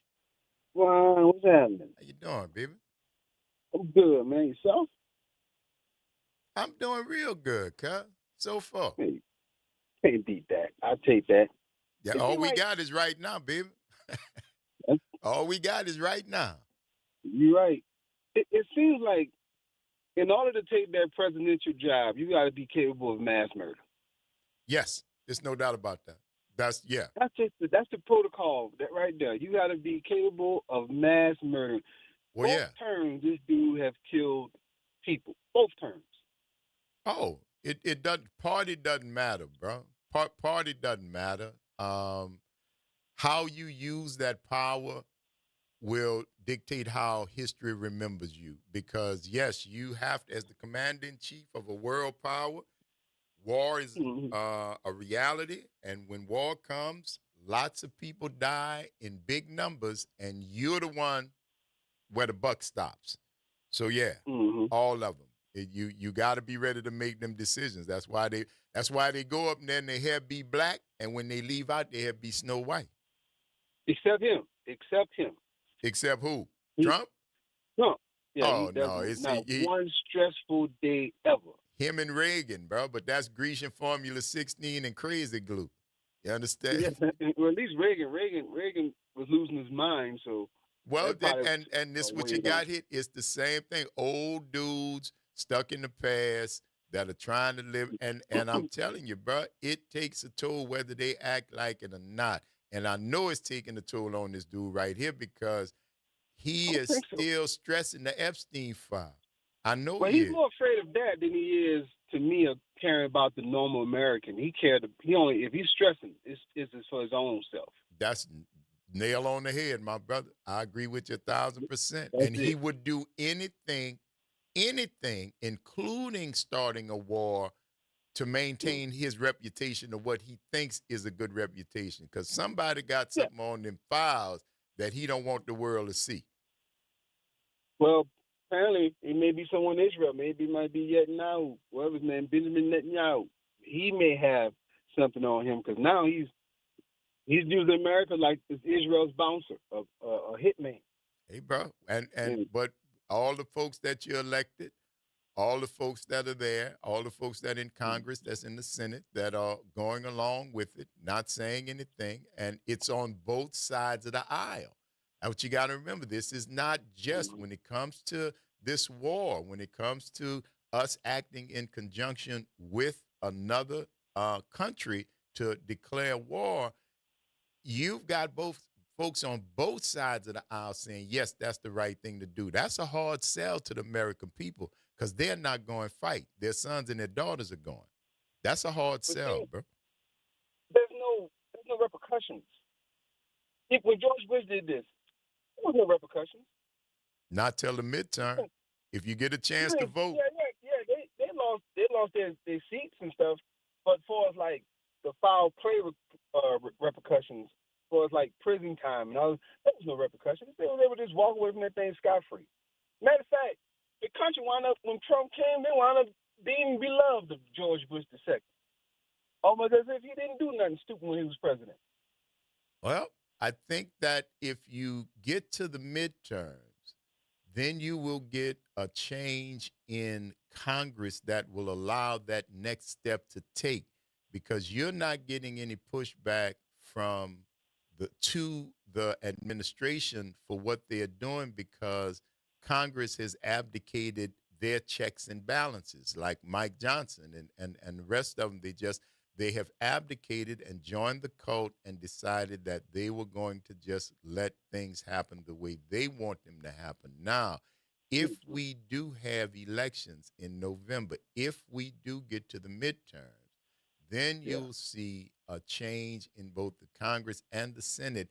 You can get a stop to the things that are going on and start the procession that will get them finally in front of court, maybe to be sentenced for war crimes or for anything else that could happen. That's But a hard sell right there to me. it's not. But it's. 'Cause I can tell this you, it's happened not going. before. It's not going to happen unless we have elections. That's the whole thing. But didn't we have this before in the early 2000s when it was a great shift in the House? Or it was like a lot of Republicans lost their seat because of that war with Iraq, and the pendulum kind of swung towards the Democrat. So we had this before. We had it before, and because of the strength of the code, you remember they impeached the dude 3 times. And it's always was 1 or 2 at the last minute for whatever reason. And again, remember, both sides of the aisle get influence from people who have a vested interest in seeing the election come out a certain way. So when you saw the impeachment and you saw it come real close, but no cigar 2 or 3 times, now you've got one more chance, and that's what I think is going to happen this time. If, and I keep saying if we have elections, Steve Bannon has already predicted that a lot of us, meaning MAGA Republicans, are going to go to jail, himself included. That's why this war is happening, and I would not be Bannon been in jail surprised. before, right? Huh? Didn't Steve Bannon go to jail before, right? Yeah, but this wasn't that. That was because he was lying to the people and didn't go to he ignored a subpoena from Congress and stuff, like a slap on the wrist stuff. This this is corruption at a level that even in the first Trump administration we haven't seen. This is just straight up, flat out stealing. And if you get the committees in place with the right numbers, then you'll start to see. Because just like before, plenty of the president's men and women went to jail. He didn't. No, he never goes. But plenty of the people around him did. And that's what you are going to see once again, I think, Josh, if we have elections. They love to be his pawns. Oh, they love to be. So, absolutely. And in the game of chess, pawns are the first casualty. Is the first casualty. They step in front of that dude so easily and take those hits. I'm like, y'all some fools. Like Giuliani, just fools. Yeah, but wouldn't you like to have people whose loyalty like that, just stupid loyalty that'll throw themselves in front of a bullet for you and you don't give a rat's behind about them? It's got to be. No, man. My personality is different. I wouldn't like to do that, but regardless, I see what you're saying with it. Yeah. I see what you're saying with it. So I'm just like, man, this dude here, he just burning down the world all for his selfish reasons. Oh, so y'all won't find out what happened on that island, at that ranch, and in them files. That's what all this is about. And I think he's been blackmailed. They know they got him. And he just say, listen, whatever we got to do so that the world won't see this, let's make it happen. Keep me free. Let's keep make my it happen. name free. That's do what we need to do. We go from war to war to war. Water, just to keep y'all not from talking about that. Yes, sir. And you go get rid of Mexican people, and those folks is pretty much the bunch of the Marine Corps. Marines are heavily Latino. Yeah.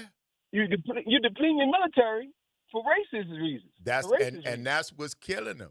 That's what's killing them. And you're gonna find out really, really soon. Just like when they wanted to fire the pilot, what the lady name they fired, Kristi Noem. She wanted to fire the pilot because the pilot supposed to left her blanket on the other private jet, and they fired the pilot. Then they had to hire the dude back because when they got where they was going, he was the only one could fly the plane to get them back. That's the level of incompetence that you are dealing with. So it's going to come from the top all the way down, bro. It's not going to work the way they think. If I was him, if you saw the movie Flight, when Denzel turned that thing upside down, I'd have done that. I'd have done that too. I was flying that thing too. Oh, now you need me. Watch this. I'd have turned that thing upside down. We'd have flew all the way upside down. We got to take a break, bro. You want to take a quick guess as to the destination? You want to keep listening? Man, I have no idea, man. All right. That's Cam's department. I don't step on her toes. I got you. Keep listening, Josh. Thank you for calling, bro. All right. It's the Front Porch, y'all. WBOK is what New Orleans is talking about all day long. Don't go nowhere. Stick and stay. We're going to see you on the other side of the break. From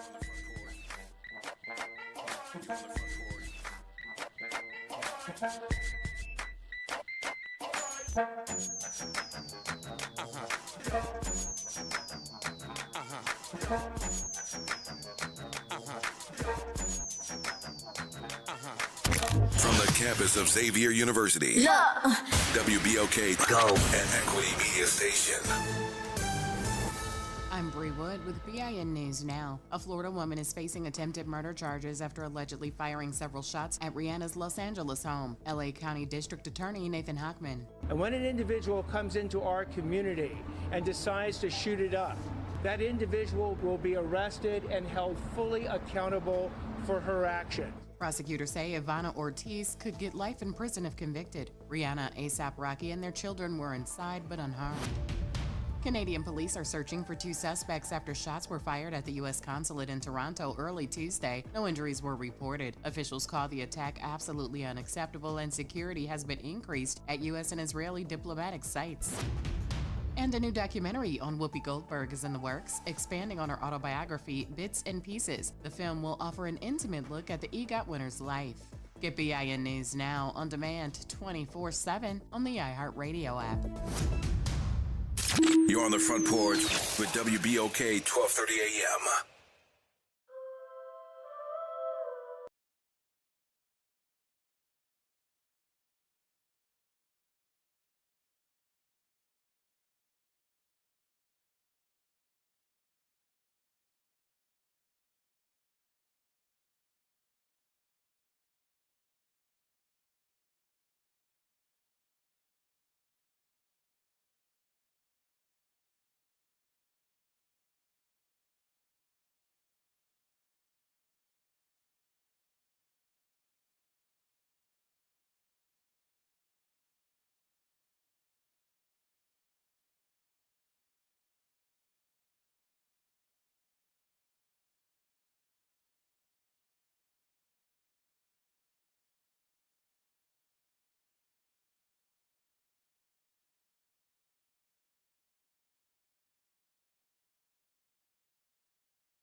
was talking about.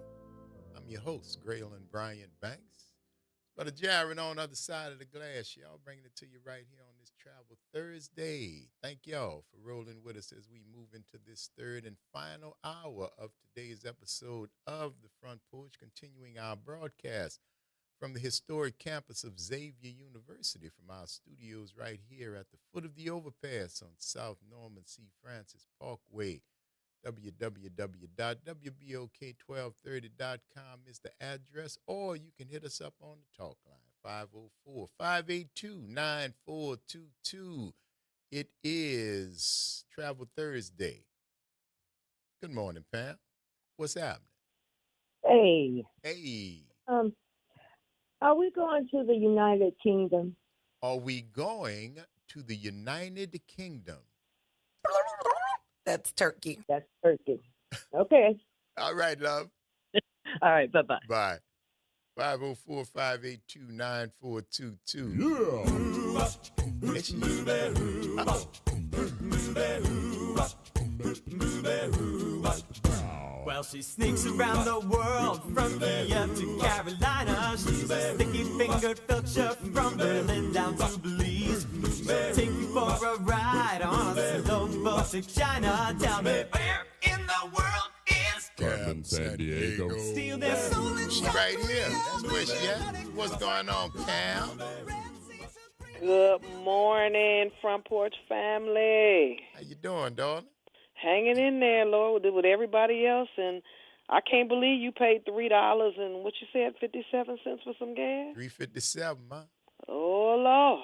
$3.57. Sound Well, like a I haven't pistol. had to go in a couple of weeks, so I'm afraid what's gonna happen when I get there. Oh, you haven't been? Listen, go now. I haven't been. If I don't care what's in your car now, if you don't need but 30 cents worth, go Okay, get it go now. get it before it goes up. Yeah, before it hits that $100 a barrel you was talking Come on about. now, because it is coming. Ain't nobody gonna make me believe it's not. Okay, then I'll go fill up. Yeah, I'll go fill up today. Yeah. Wait. In this case, waiting is not a good move Yeah, because they ain't going nowhere but north for the next. Going up. That's right. Okay, all right. You've been listening to these sonic breadcrumbs, darling? Baby, this Sonic Breadcrumbs is a trip, is what it is. Mm-hmm. I've been listening to it, and it's, I know this is might sound strange to some people, but it sounds like we're going to a funeral. Show us. Going to No, a funeral. We ain't going. That's turkey. Y'all, and I can't tell you because my producer say don't give I no know, hints. But I know. it is what you've heard and probably don't realize. All right? I got a good nod on that one. My producer was getting, he said, all right, that's a good clue. Let me think a little harder. That's as much as I could give you. Yeah, that's all right. That's all right? Keep listening, darling. At least I'm in the yard. You're in the yard. All right. How's the weather? In the yard. Beautiful today. It's supposed to be 90 degrees today here in Los Angeles.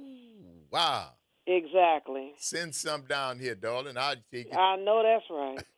All right, Cam. All right. Talk back at you. All right. Bye-bye. 504-582-9422. It's Travel Thursday, man. Where we headed? Give us a call. Let us know. What's going on, Pam? Hey, baby. Okay, I think we're going to hell in a handbasket. I got it? You got it, Black. It's nothing to do with the handbasket, but since Kimber, for the last week, has been telling people to go to hell, guess where we went on Travel Thursday? I got it. All right, baby. All right. You got it. See? Something about that hot sausage must have got you in the mood for talking about hell. Yeah, fire. Hot. All right, love. All righty. Thank Bye-bye. you. Yes, indeed. Y'all have been hearing Kimber. I told you it was something you've been hearing, but probably didn't realize because Kimber has been telling people to go to hell over the past couple of weeks. So, keeping that in mind, we said that's our destination today. Look, Josh said Pam finally put us in hell. Well, it wasn't Pam. It was not Pam. Josh said, go get some gas now and bring a big blue drum to fill up for later. It's going up, kids. it's going up, and this money, war is a money maker. It has always been a money maker. It has always been a money maker. Every 20 years, it seems that us as the United States, we get into a war, man. And it's I don't see. Remember, we were just talking about conspiracy theories. Coincidence? Conspiracy theory? Same thing keep happening over and over again. After a while, it don't become a theory; it becomes practice. It's what's happening, and it's not a lot, you know, to talk about it. It's you watching it. It's one thing to try to explain what you're seeing, but it's something totally different to see what you're seeing. And when you look at the history of this country, that's what we do. We like to war almost every generation. We like to have a war, and we do it, man. Some of them big, some of them small, but they all generate money. They all generate money for a certain strata of individual. And that's the class that we have dubbed the Epstein class. The folks who have that type of money and wherewithal and all the good stuff that they are using. It is just you see it over and over again.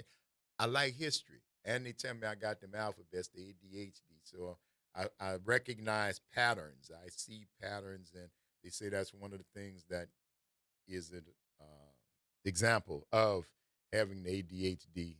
And I'm just glad when I was in school, they didn't have that diagnosis, because I don't know where I'd be right now. I really have no idea. 504-582-9422. Good morning, Brother Mims. How you doing? Hey, listen, brother, I ain't going to talk to you long, but I want to say to all the brothers that I lost friendship, some of my so-called friends that voted for Trump, and now they're getting what they got. I never met Satan firsthand, but this is Satan in the flesh, man. This man, he wants a war. Everything, when I go to the store, the things I used to be able to buy, I can't get close to it. So with all said, bro, we gotta do better. Our kids need to have a future, and this man wants a war. So thank you for letting me have my comment, bro. Absolutely. And I love y'all much, bro. All right, brother, man. Appreciate your call, man. All right. Thank you. I don't give him that much. I honestly don't. I mean, I know, y'all know the devil, Satan, Beelzebub, Old Scratch. Y'all know him. Plenty of different names, but this is a man who is being assisted both covertly and overtly by other men and women. It's not supernatural. He ain't the devil. He a man. He wasn't the devil when he was saying you're fired when the world loved me. The same dude. Now you just see him. But at the end of the day, he's still a man. Men have done this. Men have started wars before. It was men that dropped the bomb on Hiroshima and Nagasaki. It was men who went to the Belgian Congo and killed so many people that they were using the Congolese skin to make lamps and gloves. It was a height of fashion in Belgium to have furniture made from the skin of a dead Congolese boy, girl, man, woman. That's what we done. It's what we done as human beings. Right? Yeah, I'm of the same class. See things a little different though. But we all the same class. That's it's the way that these folks are doing things is not the devil. I hear you.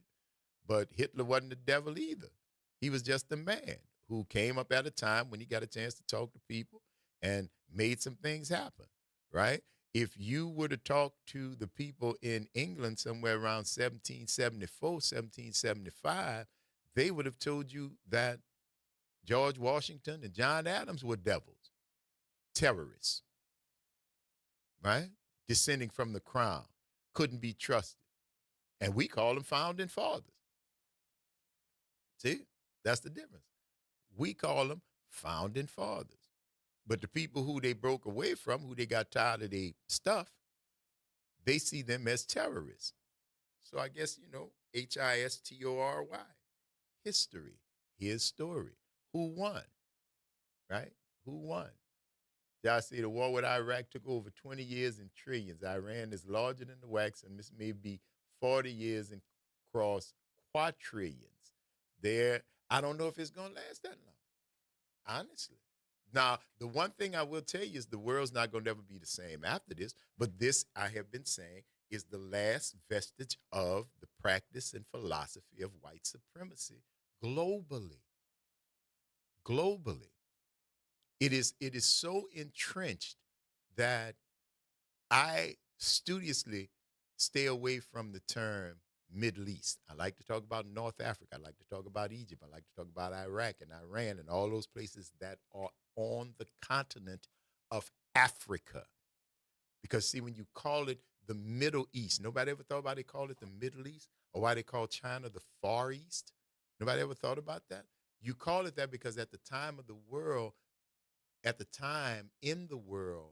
the powers that be saw London, Great Britain, as the seat of the world. So going halfway a long way toward the east landed you in Africa, Northern Africa, or what is now known as the Middle East, because it was midway from London. And the Far East, China, Asia, those places, were far from what they considered the center. So why is not London and Britain known as the Far West if you are in Africa? If you are in Iraq or Iran, wouldn't then London be the Far West or the Middle West?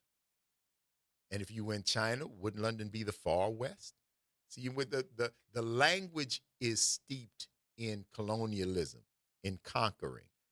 Because when you think that the whole world centers around you, that's where you measure from. That's why it's called the Middle East and the Far East, because you got to measure from London, which is colonial, which is colonizing, which is the home of white supremacy and racism.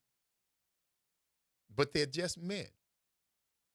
They're not supernatural. They're not imbibed with any particular powers or have glowing eyes or, these have been. Now, are they capable of evil things? Well, will we consider evil things from murder, rape, child sale? Oh, yes, of course. Man's inhumanity to man.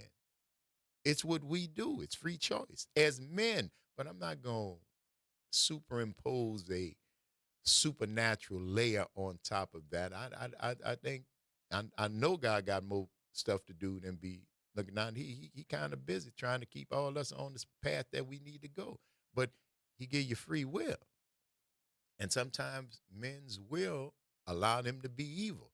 That don't elevate them to the level of supernatural. That just makes them really evil, really bad individuals whose time will come, as history has shown us. The time will come when your name will be mud. It will be ruined forever, never to be changed. You might not go to jail, but trust me, everybody that has your name is going to pay for the crimes that you committed, and that's inevitable. You cannot get away from that, whether your name is Scalise or Johnson or Trump or anything else like that. Anything else like that. History will follow you. That's why I smile. That's why I keep walking like I'm walking and have the ability to say the things I say, because history, I know, will be that. As bad as you want to erase it, as much as you are trying to whitewash it, it has not happened in these many years, and you stand less of a chance now than anybody that came before you. It's the Front Porch, y'all. WBOK. It's what New Orleans is talking about all day long. See y'all on the other side of the break.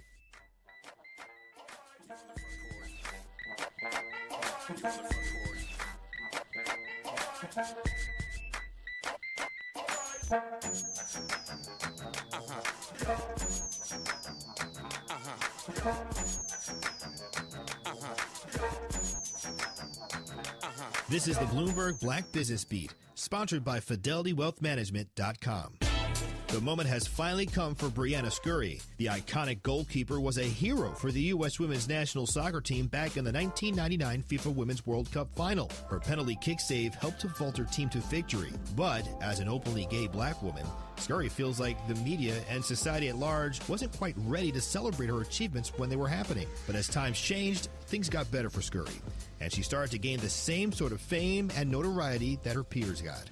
Now in society, it's not taboo to be out, and it's not taboo to be a player of color either. And also the fact that I did what I did and I became, essentially an iconic person over time. Now media is appreciating me more. I have a lot more sponsorships and partnerships. Scurry recently partnered with financial services company Gainbridge as a brand ambassador. I'm Bloomberg's Justin Milliner on the Black Business Beat. Want consistent color for every job? Milo's Pro Rewards members get a 20% paint discount on future purchases after paint annual qualifying spend reaches $3,000. Plus, order eligible in-stock paint and paint supplies by 2 p.m. for free same-day delivery by 8 p.m. Improving is easy at Lowe's. Excludes spray paint and mist tints. More exclusions, terms, and conditions apply. Subject to change. Details at Lowe's.com/terms. Same-day delivery valid in select zip codes. Subject to driver availability. Details at Lowe's.com/same-day delivery. Working as a dedicated Fidelity advisor, I always ask, what's important to you? I'll look at those priorities and goals alongside your full financial picture to build a comprehensive plan designed to help grow and protect your wealth. With proactive portfolio insights and an eye on taxes, I'm here to help you make the most of your money. I'm Laura Maxwell, and I'm a dedicated Fidelity advisor. Learn more at fidelity.com/wealth. Investment minimums apply. Fidelity Brokerage Services, LLC, member NYSE, SIPC. It's Off the Top with Norman Robinson on WBOK 1230 AM. In my years as a journalist in this city, I learned to measure leaders not by their titles, but by their steadiness under pressure. By that measure, Dr. Norman C. Francis stood tall, taller than most. For 47 years, think about that, 47 years, he led Xavier University of Louisiana as its president.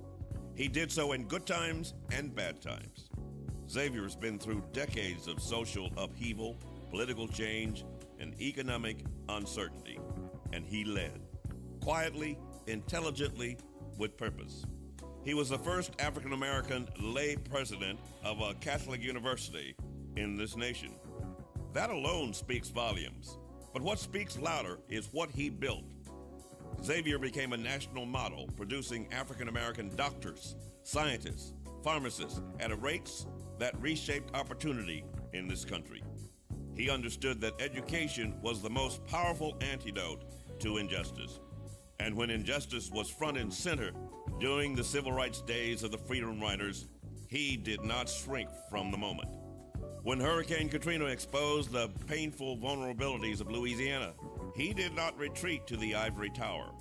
He stepped forward to help guide recovery, lending credibility, wisdom, and moral clarity when they were desperately needed.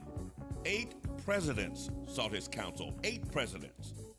But here at home, it was students, generation after generation, who were the true beneficiaries of his life's work. I've questioned many in authority over the years. Some rose to the occasion, some did not. Dr. Norman C. Francis did consistently. His was not performative leadership, it was purposeful leadership. In a time when our nation often feels unmoored, his life reminds us that integrity, faith, intellect, and service still matter. 47 years was not simply tenure. It was testimony. New Orleans and America are better because Dr. Norman C. Francis answered the call. This is Norman Robinson, Off the Top. This is Monica Pierre along with Sally Ann Roberts Daybone, co-host of Your Power is On. Tune in Sunday mornings from 7 to 8 a.m. for music that feeds the spirit. Get your Sunday on. Right here on WBOK 1230 a.m. and WBOK1230.com, the station you listen to all day long. Transform your bathroom with the beautiful quality of Bath Planet. As a trusted leader in bathroom renovation, Bath Planet has earned the Good Housekeeping seal, a symbol of quality and consumer confidence for over 100 years. Get half off installation or 18 months with no interest and no payments. Whether it's tub replacement, a shower replacement, or a tub-to-shower conversion, Bath Planet makes your custom bath fast, easy, and affordable. Here's how it works. 1. Call to schedule your free, no-obligation consultation. 2. Our design experts come to you with real samples to customize your dream bath. 3. Our certified installers complete the transformation in as little as 1 day.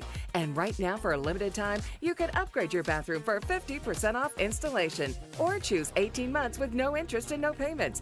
But you need to call now. This special offer is only available by calling 800-981-8177. That's 800-981-8177. Call 800-981-8177 right now before the offer ends. You're on the Front Porch with WBOK 1230 AM.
Square with Brian Banks.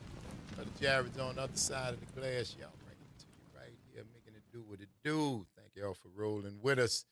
Absolutely. It's good to have y'all here all the time. Talking about what we're talking about, man. Some interesting stuff going on in the world. And happy birthday, K3. Special day. Anita said it's her grandson's K3, little Kevin. Many happy returns of the day, K3. Hope you enjoy your birthday, man. You know? But yeah, man, talking about what's going on in the world, it was interesting. And the idea that the idea of white supremacy being knocked down around the world is coming because the continent, and when I refer to the continent, I refer to the continent of Africa, is poised to pretty much double its population in the next 12 years. And then 20 years after that, it'll probably be triple. And I'm saying that because the economic development that is possible on the continent, you'll start to see the effects of that around the world, because you got to remember, for about 150 years, all of the continent and most of the world was colonized by a very small part of the world in euphemistically known as the West. And all of the industrial, the building, the wealth happened for those 150 years in the West, because the continent and other places where indigenous people were colonized and being used strictly for resources, you see. So when you are in England or the U.S. or Canada or New Zealand or Australia, you don't have a lot of interest in building up the infrastructure in the colonies that you own. You are not interested in educating those subjugated people. And you only give an interest when it is a way to maximize your profits and what you are taking from those places. Now, you saw this happen for a long time, World War II and Japan, right? Japan got the 2 atom bombs, Hiroshima and Nagasaki. Got atom bombs dropped on them, knocked them out of the war, finished the war. After Pearl Harbor and getting into the war again, everybody want to be in charge. And the Japanese learned that from a military standpoint, even with the kamikaze pilots and everything else, that they could not win that way. And after being atom bomb tested twice, they said that no, these folks are a little bit more ruthless than we gave them credit for, because they didn't drop no atom bombs on Dresden, or even Hitler didn't drop atom bombs on Poland, anywhere else. It was people who were not of European descent who got the atom bomb, and all that technology dropped on them. But what they learned is, okay, can't beat them like that. We got to find another way to beat them. And then you saw the advent of the Japanese industrial growth, from Toyota and Datsun and all those different people, to the computer folks, to all of the technology that was coming out of there. They found their way to come from a defeated nation and become a semi-world power, at least autonomous to the point where they could call their own shots economically, because they were buying up so much of America that if that debt ever came to fruition, and it came close, but then the tech bubble burst and a whole lot of stuff like that. But there was a lot of money that Japan had already spent here. And the reason I'm talking about them, and also India, same place, because now if you call a service line to get some help, chances are you speak to someone in India, right? Because India also coming from a very, very, very, having traveled to India and seeing the abject, abject poverty that was there, they too have begun to eliminate that level of extreme poverty because they are now becoming industrialized, serving the rest of the world. Now, why is that important? That's important because as the European powers had continually colonized the places of the world that had the raw materials, and two of the countries that were in that position initially have turned their fortunes around to become producers, you can see the same thing happening on the continent. And I'm a big fan of Marcus Garvey.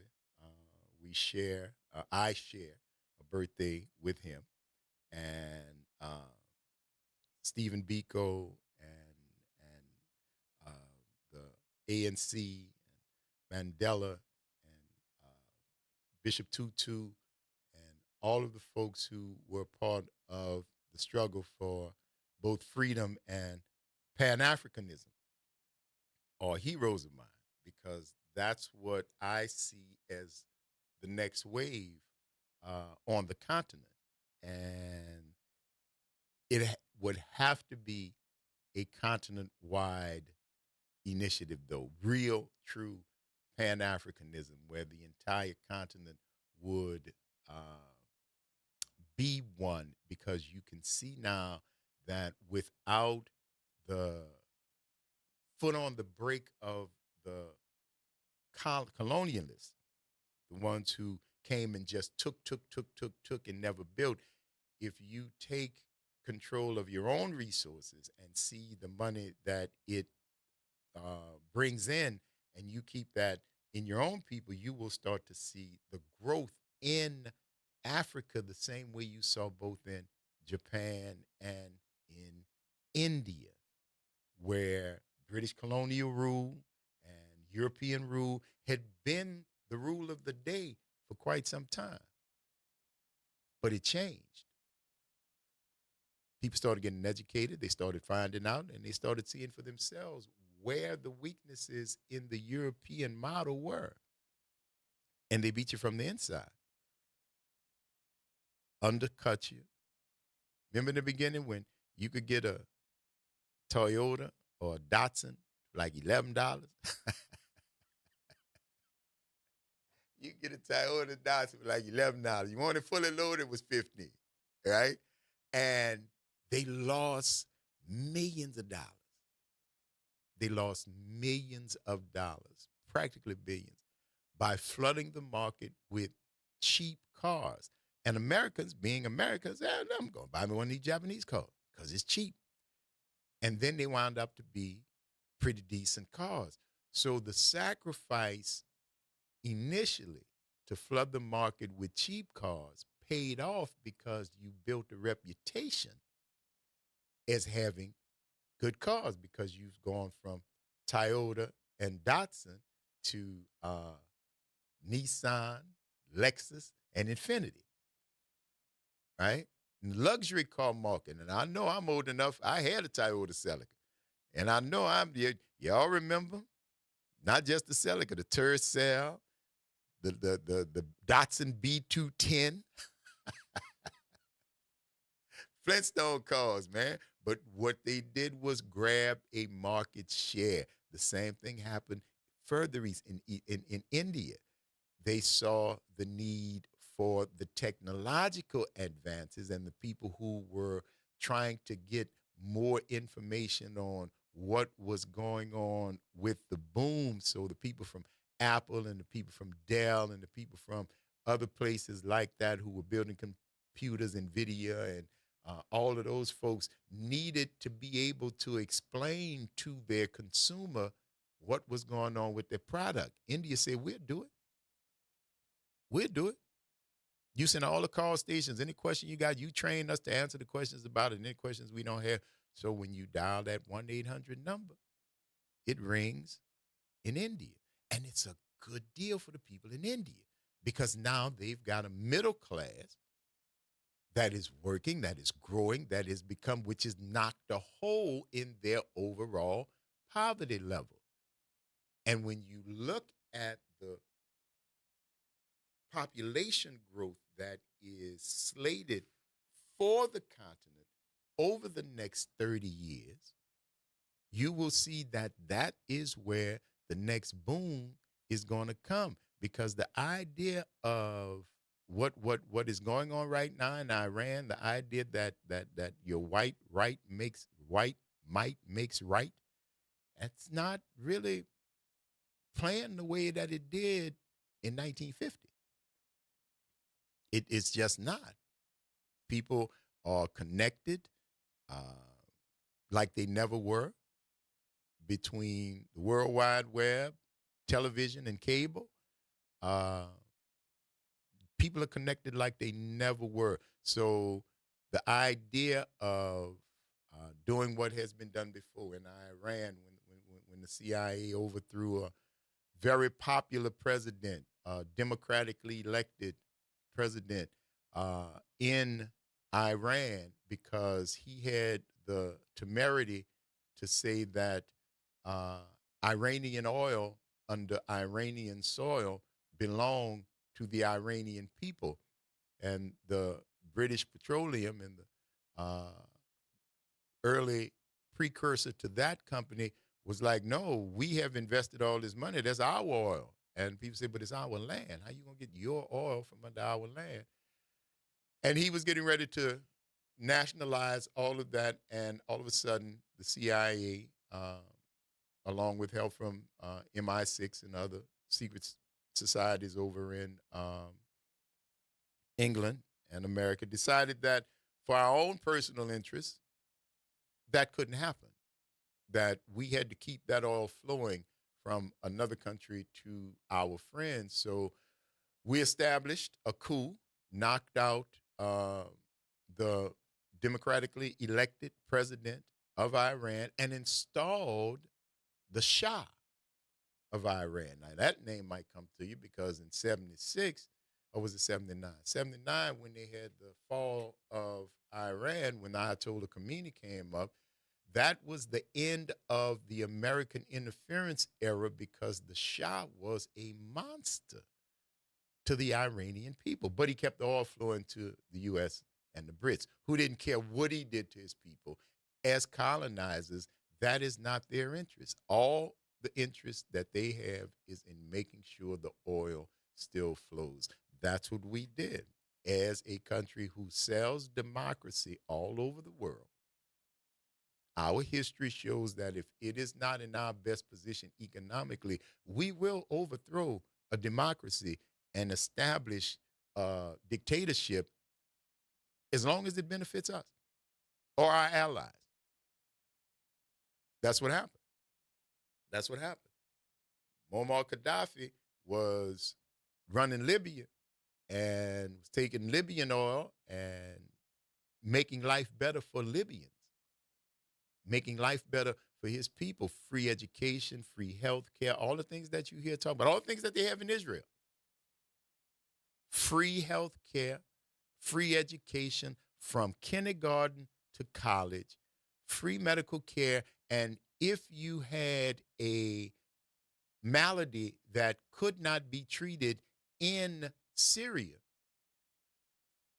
Muammar Gaddafi and the Syrian government would fly you wherever you had to go in the world to get treatment on their dime because you were a Libyan citizen.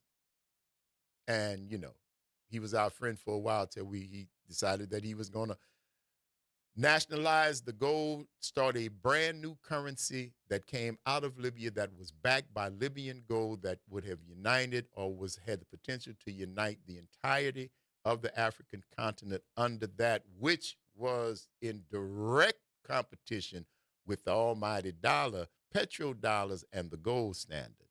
So, well, y'all know what happened to Muammar Gaddafi. And if you see Libya today and look at it from when he was running it, there's a vast difference. You tuned into the Front Porch, y'all. WBOK is what New Orleans is talking about. all day long. We'll see you on the other side of the break.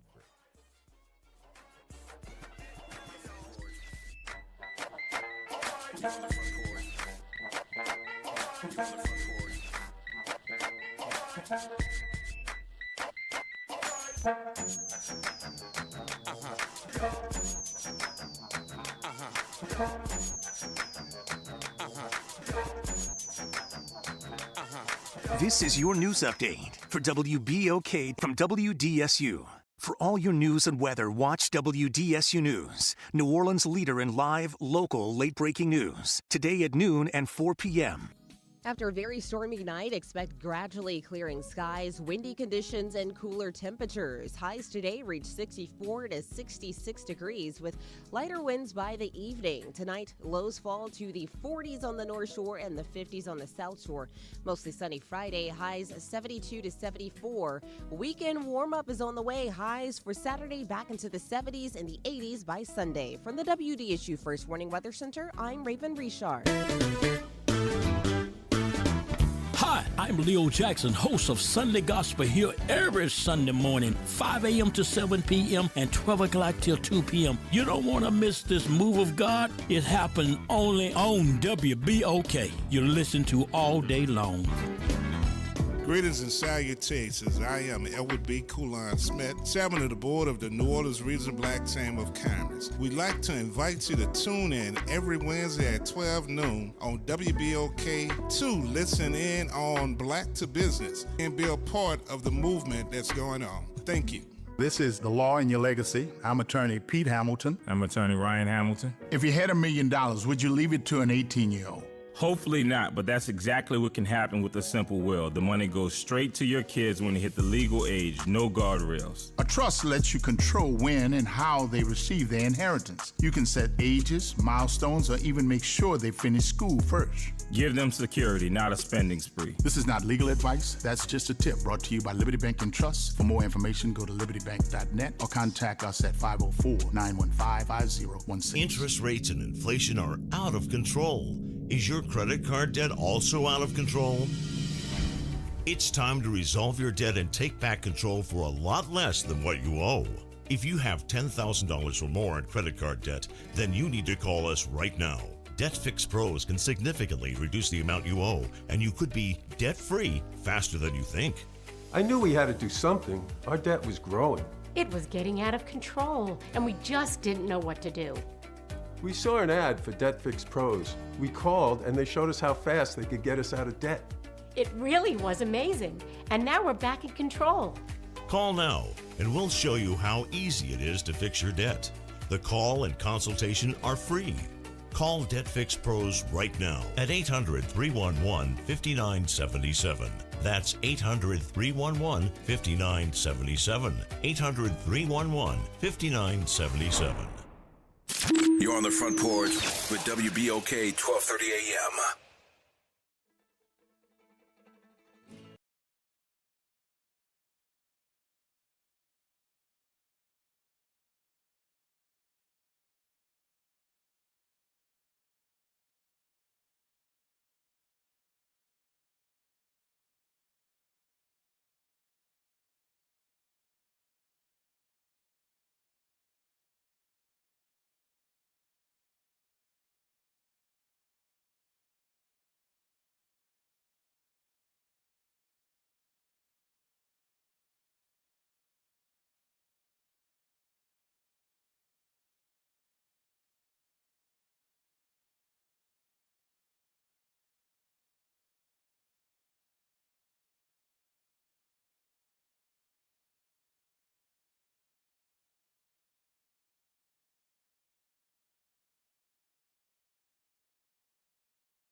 I'm your host, Real, right? Brother Jared's on the other side of the glass, y'all, right here on this Travel Thursday. We going to hell. Thank you, Kimber. That's right. That's where we headed today. Pam guessed our destination at the top of this final hour, and we have been playing all the music ever since then. That's where we going on this Travel Thursday, and we sure thank y'all for riding along with us. We love it. Now, we were just talking about the world, and Josh said Obama killed him. Talking about Gaddafi. Yep, Obama was the president in 11 when Gaddafi was killed. And again, both sides of the aisle seem to have the idea that the Middle East is, as it's euphemistically called, that the Middle East is some sort of plum to be plucked from the tree by other people who do not have roots in that area. And it is strictly capitalism and money that causes it, because that has been the way it has been for quite some time. But my point in talking about the continent was the times are changing. Your grandchildren will see a much different world than the one we live in, a much different world. And their grandchildren may be to a point where they'll say, reading an anthropology book, there used to be people called white people. There used to be a race called European, because the way that the world is growing, the coloration of the entire planet is a real deal, Neil, and it's like it was in the beginning. Melanin. And when you look at the way that the population is growing, when you look at the way that the population is doubling on the continent from the top to the bottom, you're going to see that in the next 30, 40, 50 years, that's going to be a superpower. Now, how it'll be done, I have no idea. But I feel good knowing that there'll be a change that looks different. There'll be a world for Stone and Hill and Onyx and Sunny Ray that looks different than this one. Will it be different? I don't know, because there's still going to be people. That's the common denominator. There's still going to be people. And where you got people, you got greed, you got duplicity, you got, two-timing, you got all kinds of stuff when it comes to people. But the world will look different. The world will look different, because that's what it is coming to right now. And it's, you don't get mad at me. I mean, you can if you'd like to, but I'm not the reason that it's happening. I'm just the messenger. I like history. I like science. I like technology. All the things that you can find out, the same conclusions that I come to have been documented, have been tested. This is what people do. There are full and entire professions where individuals who are trained, who do this, who do demographics, who do numbers, who do projections. And this is what they're saying. This is what they're saying. These are the numbers that they are seeing. And it is not surprising that the Chinese are heavily invested in the continent. Now, why? Because there's a lot of Chinese people too. And they see the future of the world may be brown and, I'm not going to say that because that's supposed to be racist. You can't call people by their color. So, you know what I'm saying? It'll be Asian and African, African and Asian. That's going to be the majority. That's going to be the superpower. So they're getting together, but all of them are still people. I'm hoping and praying that it'll be better than it was when the idea of European dominance was just the bottom line, to wipe out anybody that didn't look like us unless they were doing something that brought us more wealth. Hopefully that philosophy, that outlook will be tossed aside, and that the people who finally get a chance to be in charge, to run things, are more human than the ones who have been running it for the past 200 or so years. Because it really hasn't been that long. It really hasn't been that long, but it has been memorable. But what you see now, yeah, they do need those African minerals too. The world needs that because y'all like your cell phones. Y'all like your laptops and computers. And the things that make those things operate are minerals that are found deep in the earth and sometimes in only one or two places, like Africa, like one of the countries inside of Africa. But what the continent is going to need is a real, true Pan-African movement that really benefits the entire continent. One, if man, you talk about the goal that is there, you put that goal up against what Gaddafi was talking about doing. Another standard, another gold standard. Now, I'm not worried to say, well, it might wreck the U.S. economy, but it might. What if it didn't? I mean, it's very easy to do the whole gloom and doom and, man, this would be so terrible if it did, but aren't you making a supposition too? Aren't you guessing too? And isn't the only difference is that your guess tends toward the negative aspects? And if I had to guess, it might tend toward the more positive. It's still a guess, right? You guessing and I'm guessing what might not happen. It's just that I'm guessing that it might be better. It might be better. You're guessing that it'll probably be worse. For who, though? See? For who?